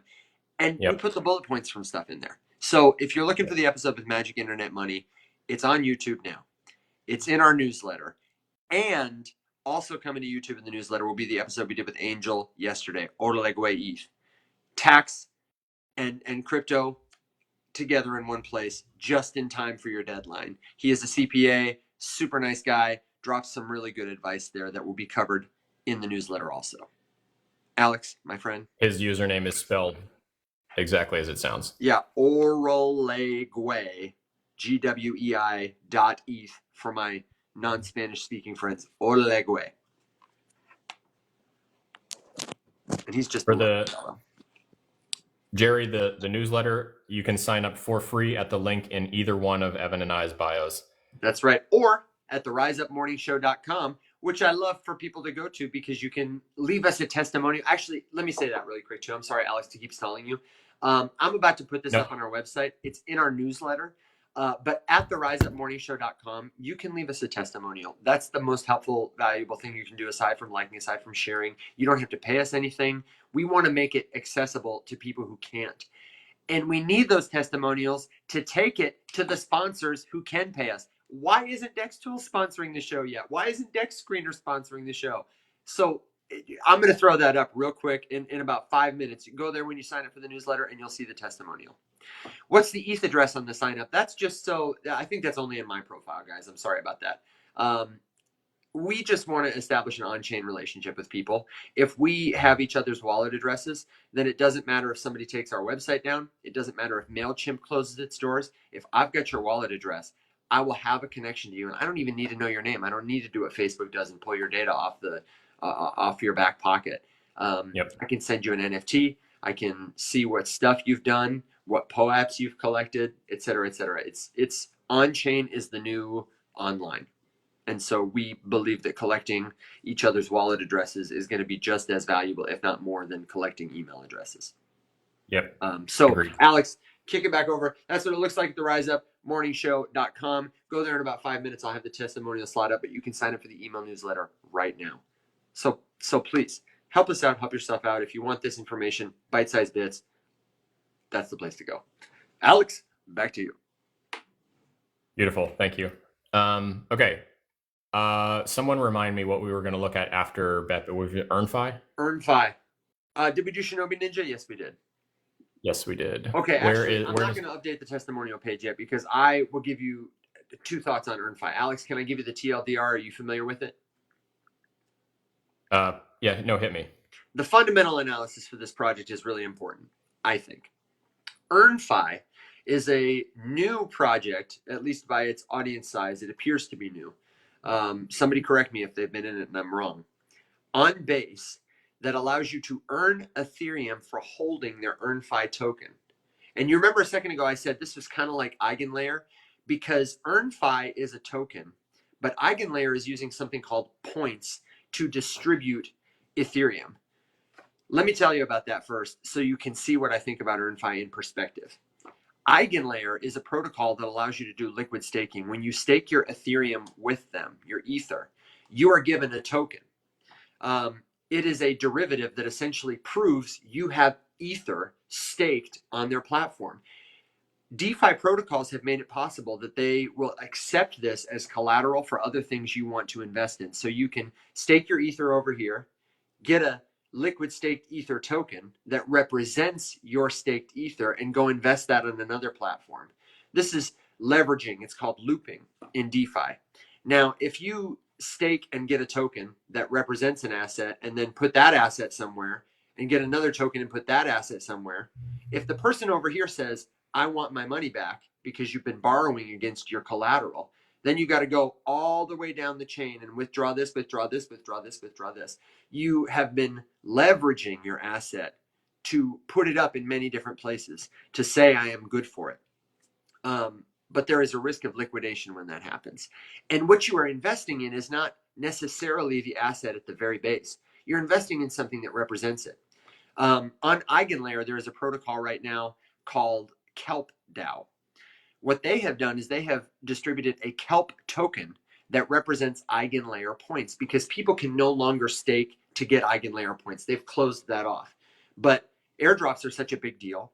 EigenLayer points are in such demand for people who can no longer get them that people are buying this Kelp DAO token that represents Kelp DAO's right to claim Ethereum and EigenLayer pools. Kelp DAO, a bunch of whales, have staked their Ether to get this liquid staked Ether token and EigenLayer points that they cannot sell you because they are not on chain, but that they have created the Kelp DAO token as a way to make them liquid. Now these EigenLayer points, which are just points on somebody's ledger, have become a liquid token whose value the market can determine. That's what EarnFi is doing.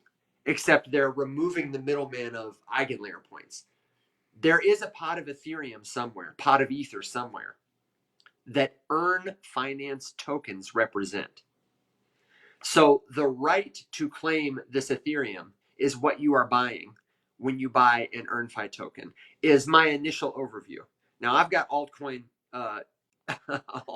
altcoin in the comments leaving me some good stuff. So let me know if that's not the case. But I think the two big takeaways for me on EarnFi, and Alex, I want to know what you think about this. I think it is exciting that tokens make it possible for a non-liquid thing like an eigenlayer point, or maybe like a share in Elon Musk's next great idea, that it makes these intangible things tangible and that it makes them liquid. That is exciting and that is cool, because it would be really, really hard to like take Elon's idea and cut it up into pie slices, or even to take a vault full of gold and like, what are you going to do? Ship a gold bar across the continent to somebody who wants to invest in it? No, you're going to make a token that can travel easily, right? That is exciting. But I don't think it's necessarily helpful to make everything liquid. Eigenlayer points are a great example. You are buying someone else's right to a thing, an abstracted version of this asset, creating sort of a pyramid scheme where the people who have the asset are at the bottom. They're closest to it. Everyone else who's further down the line is buying a right to the asset that someone else holds. It's kind of like talking about ETFs. I think the ETF is exciting. I'd rather hold Bitcoin. Alex, what do you think about all that? About abstracting, a thing, about whether it's EarnFi or points? Do you have a thought on what I said? I agree with your analysis of like the cool factor, of making something tangible that is not otherwise tangible. I don't really have an opinion on EarnFi. I just saw like a couple videos about it this morning. So for me, it's like currently making the influencer rounds. Yeah. And that means that it's a very risky time to get involved with it, because if the price pumps, some of those people are probably going to be selling. There's only 250K of liquidity and none of it is locked. The market cap is quite small, which means that the thing is pretty volatile. There's only 900 holders, so some of them are probably holding some pretty significant amounts. The token score on this bad boy is listed at 0. I'm not quite sure why. I think that it's Tokensniffer seems to be unable to find the liquidity pool, which is interesting because it's been like out for 2 weeks, and it's trading on a couple dexes. So that's kind of strange. Let me pull up a different one really quick, actually. And somebody tell me in the comments why you really like EarnFi. I see Nana's comment about Kelp. You can at least earn more than double. You can earn more than double. They're talking about eigenlayer points by getting access to, but it's still capped. And the thing about this, there's actually a really great episode. One of the other shows that I think is fantastic, I love ours the best, is called Unchained. Alex, are you still with me? Yep, I just put my phone. It's called Unchained. It's hosted by Laura Shin, and she has a fantastic episode that came out, I think, a week ago, with the CTO of Eigenlayer and someone else who maybe is on the board or something like that. And they talk a lot about Eigenlayer points.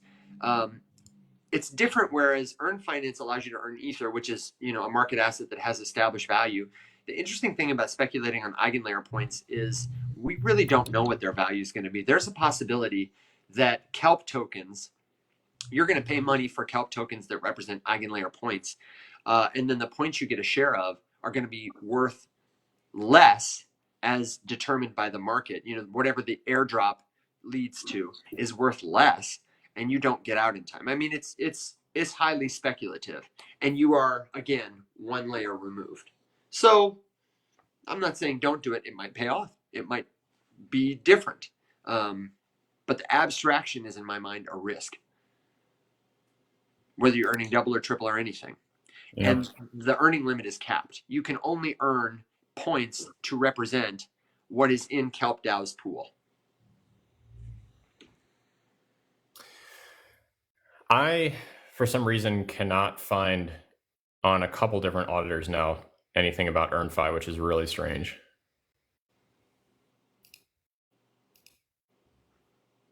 But we can do it the hard way. Okay.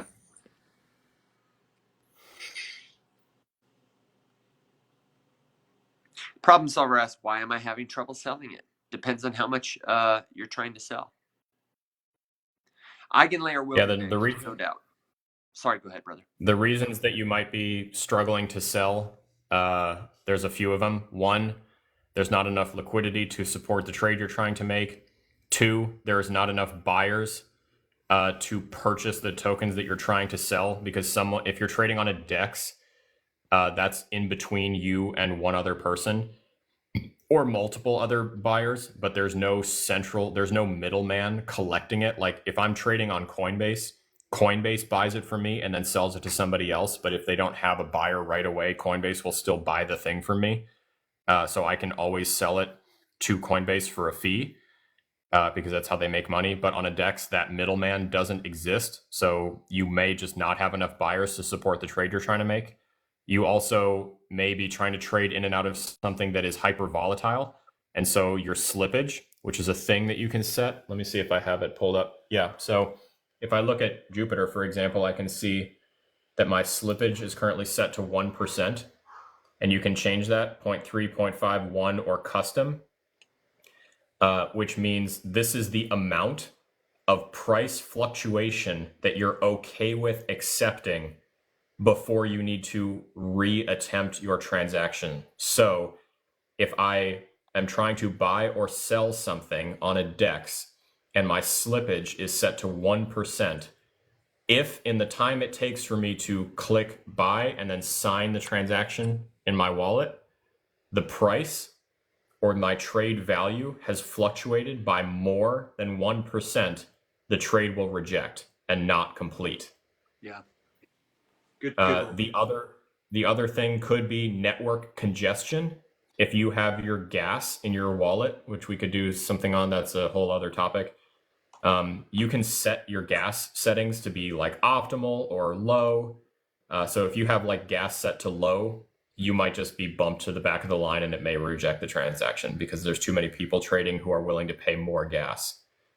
But there's a bunch of reasons that trades can fail. That's just one of them. The other one too is just that some of these DEXs are kind of shitty and they just fail. Like Radium, another Solana DEX. Yeah, Radium fails is notoriously unreliable for us. Yeah. Okay, so give me just a second here. Let's see. Anyway, for some reason we can't find the Tokensniffer page for Earn Finance, but we can go to the Blockchain Explorer and we can see the same thing. So here's our chart for the top 100 token holders. Remember, none of this liquidity is locked. However, this wallet right here holding 9% is under contract. So that should at least give us a tiny little bit of reassurance because there's at least some code that we could audit. So let's go look at that. Here's the page on base scan for this wallet in question that is holding almost 10% of the EarnFi supply contract. You could take this if you don't know how to read this code because it's written in Solidity, and I sure as shit don't know how to read Solidity. I would take this and I would either send it to a developer that does know how to read it and ask them to audit it for me, or I would send it to ChatGPT and say, this is, the following is a bunch of Solidity code that is a contract for a wallet. I'm looking for indications of a scam. Do you see anything, worth noting? You'd have to kind of ask it questions because it's not going to really know how to help you, which is why the AI route is, it's a decent attempt, but it's not a catch-all. So, still tread with caution. Yeah. All right. I just want to say to someone in the comments real quick, if you're having trouble finding our Discord, it should be easy enough to see as Discord in my bio, link there, Alex's bio, link there, and it's even easier, I believe, at the riseupmorningshow.com, just because there are less buttons there. I am about to add the testimonial button, but I want to speak to the person who's launched a meme coin. Way to go. Congratulations. We think everybody should launch tokens, whether it's a simple NFT collection in the form of a POAP, an ERC20 token on something like Base where the gas fees are cheap. It is easy to launch a token. And we believe in the future that tokens are going to be like, they're going to be everywhere. You're going to use them all the time. Most crypto is going to be so much more than money. The way your smartphone does so much more than phone calls. And it will be seamless and cheap and simple and safe. But for now, while it's a little bit difficult, don't feel like you gotta.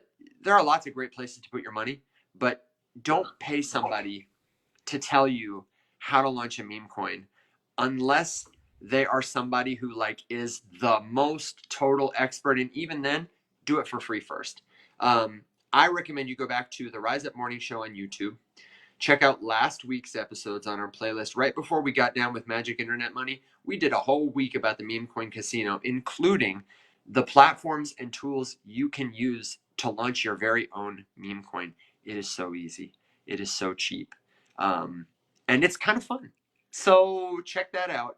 And if you still have questions, join us in the Discord. We can talk to you, send you some screenshots and stuff. And I hope your meme coin rips, man. If it does, remember us. Invite us over to swim in the pool and we'll stream an episode from your house. Alex, you worked hard today, brother. Is your camera arm tired? That was no, it was fun. I just want everyone to know that while Alex was putting up numbers and really killing it, I also was doing work. It just didn't look like it. I was behind the scenes taking some real notes. You were a star today, though, man. You were a real star. Thanks, man.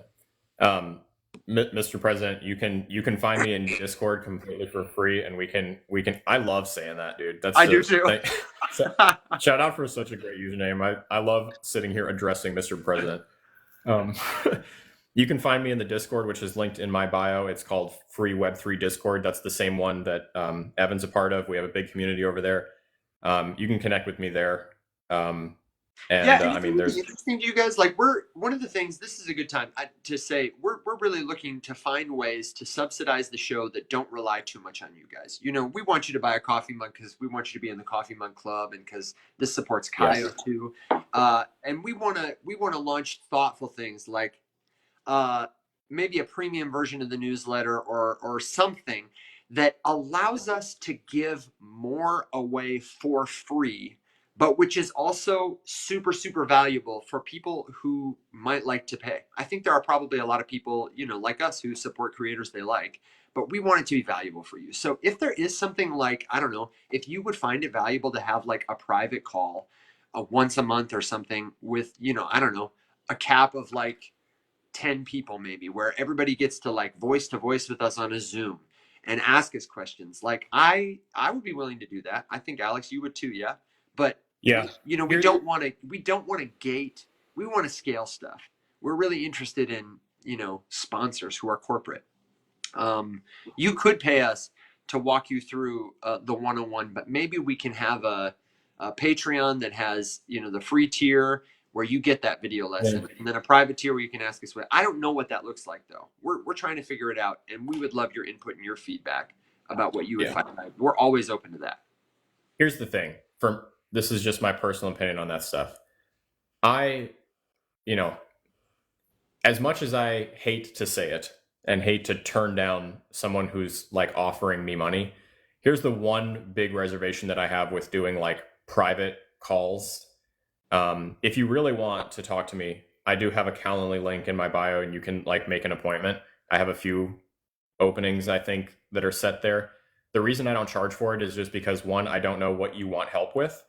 And there's a tremendous amount of shit that I don't know. And I would never like take the money from somebody to set up a meeting and have them ask me like how to deploy a Solidity smart contract from scratch, and me be like, dude, I'm not a developer. I can't help you at all with that. So, I would rather you at least send me the questions and stuff beforehand. And then if I can help you, I can let you know. If I can't help you, I don't want to like charge someone for something and then get to the meeting and realize like I'm not the one you need to talk to because I can't teach you that. Which is why I like Discord. I totally get it if you're not a big Discord fan. So, you can DM Alternatively, you could email us. Yep. Yeah, all those. There's an email button at the Rise Up Morning Show. We both see that. And you can absolutely hire us. You know what I mean? Like, we can be bought. We are Faceless Labs. We got a whole team at the lab, and we've done some cool stuff, and are always excited to do more cool stuff. Definitely. No problems there. I got to shout out all the people who are signing up for the newsletter. This is killer. We have already got 37 people, which is like nothing, but Hell yeah. that's freaking great. That's incredible.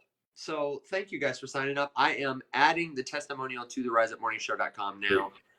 And those are basically, oh, I lied. I do actually have one more commercial, Alex, and I'm going to kick it to you to give it. And then, keep your questions and comments coming. The commercial is this, that in addition to an exciting show today, we also launched season 8 of the Syndicate games. If you don't know what the Syndicate games are, that's a big reason to get in our Discord. It is the very first iteration of the game we are building for the Corrupted.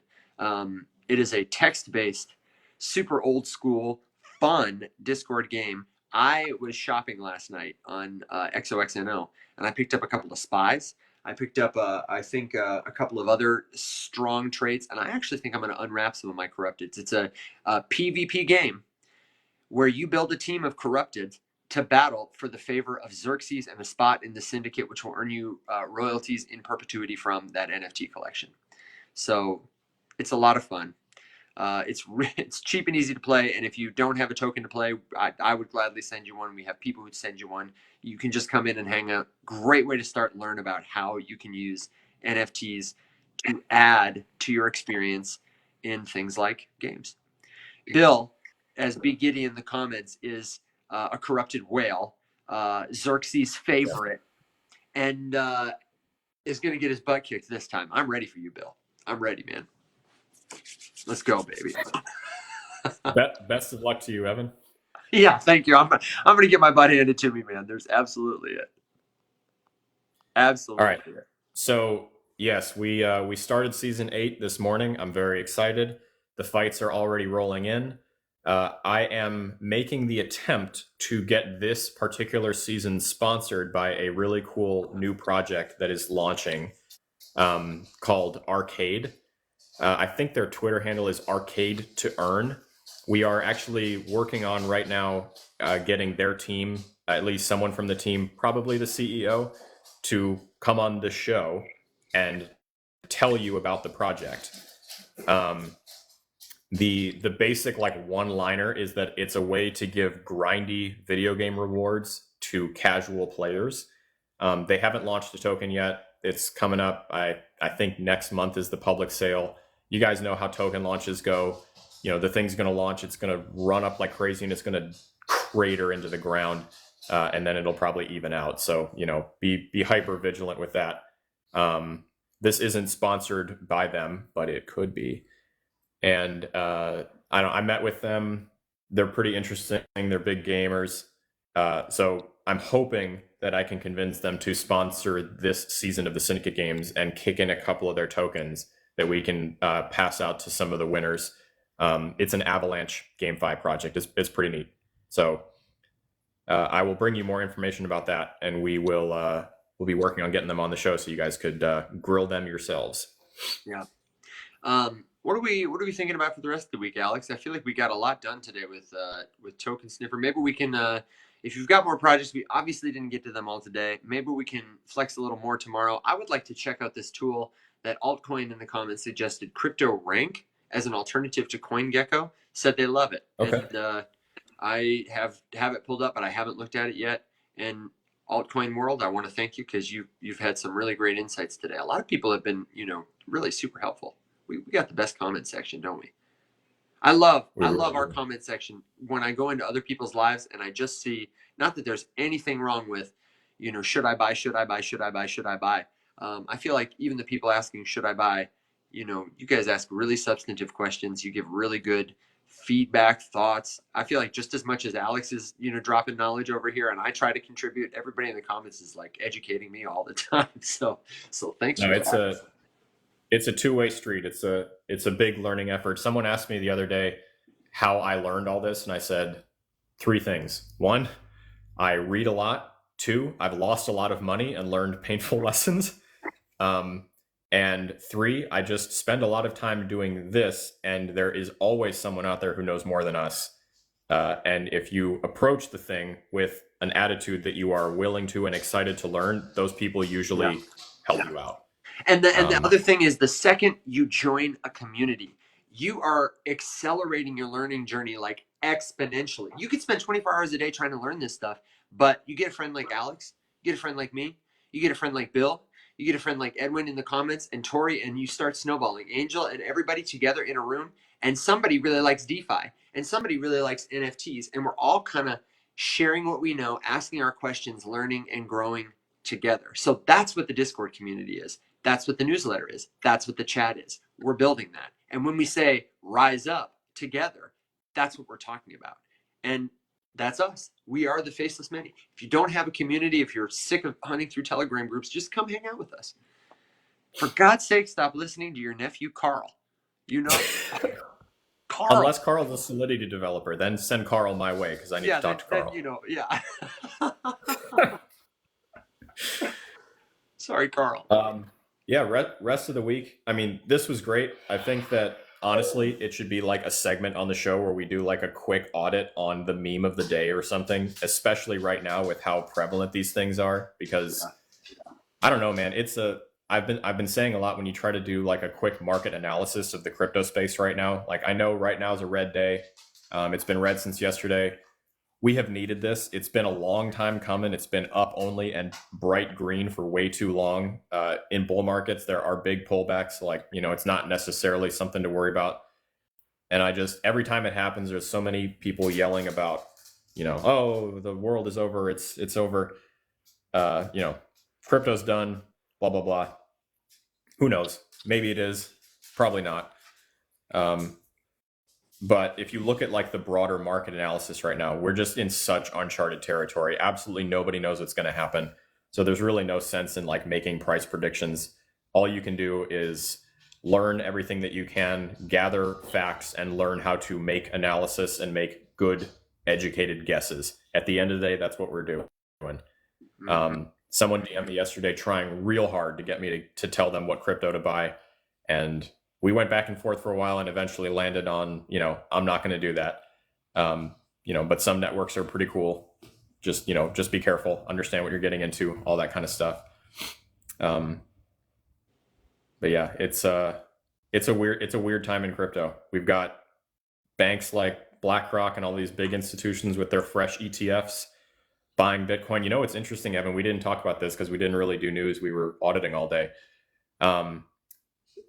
So on this big dip, there was big speculation over the weekend, right, that Monday was going to roll around, and on the red day when the stock market opened, that we were going to see the ETFs gobbling up a ton of Bitcoin. And two things happened that are interesting. Three things. One of them is not interesting. One, they absolutely did. They did buy Bitcoin. They did not buy as much as they had been buying, which I find interesting because the people buying were buying all the way green, and on the first day where they could buy it at a discount compared to the last couple weeks, they didn't. So that's funny. There's like a classic cartoon that makes its way around crypto during this time in the market that's like a line out the door with Bitcoin at all-time high, and then there's like a booth with one guy standing in line for Bitcoin at a 30% discount, and it's so true.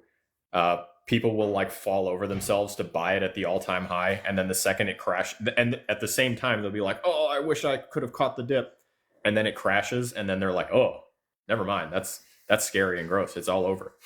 So that's kind of funny. But the point that I was beating my way around the bush to is that the ETFs did still buy a bunch of Bitcoin, and they still, even though it was down, bought way more than the miners can produce. That was my dog walking into the wall. He that absolute idiot, just with his eyes wide open, just walked face first into the wall. So sorry about that. Dogs, man. You gotta love them. Anyway, they bought way more than the miners can produce, and we are still pre-halving. The halving hasn't happened. We are like a month and change away from Bitcoin getting twice as hard to acquire, and the ETFs are still, even on this red day when buy volume is way down, they are still buying more than the miners can produce, which is just wild. We are truly in a type of market we've never seen before, and anything is possible. So tread carefully. So your dog is like a person, Christopher says, that didn't buy the dip. Here, let's do a dog review. I've got a dog update. Ricky's sleeping in the bed. He has not hit himself on the head. Ricky is only 20 pounds, but he feels like he's about 80 pounds. His body is like a cow's thigh. It's like, can you? I mean, he's got a big old heart in there, buddy. There he is. Here's one. Yeah, this one. Alex has more dogs than coins in his portfolio. This is Pumpkin. This is not the one that crashed into the wall. No, Pumpkin has more sense than that. Let's see. Here's a few more. Okay, I've got the testimonials up on the website. It's set now. You can leave us a testimonial. It's totally free and it helps the show. That's my messy desk. That's the one. The white and brindle one is the one that just walked face first into the wall. Am I rugging on you? Someone's rugging. That's Zula. Zula's the smart one. This is Echo. Echo's the dumb one. There's Phoebe. And I don't know where Kirby is. There's another one.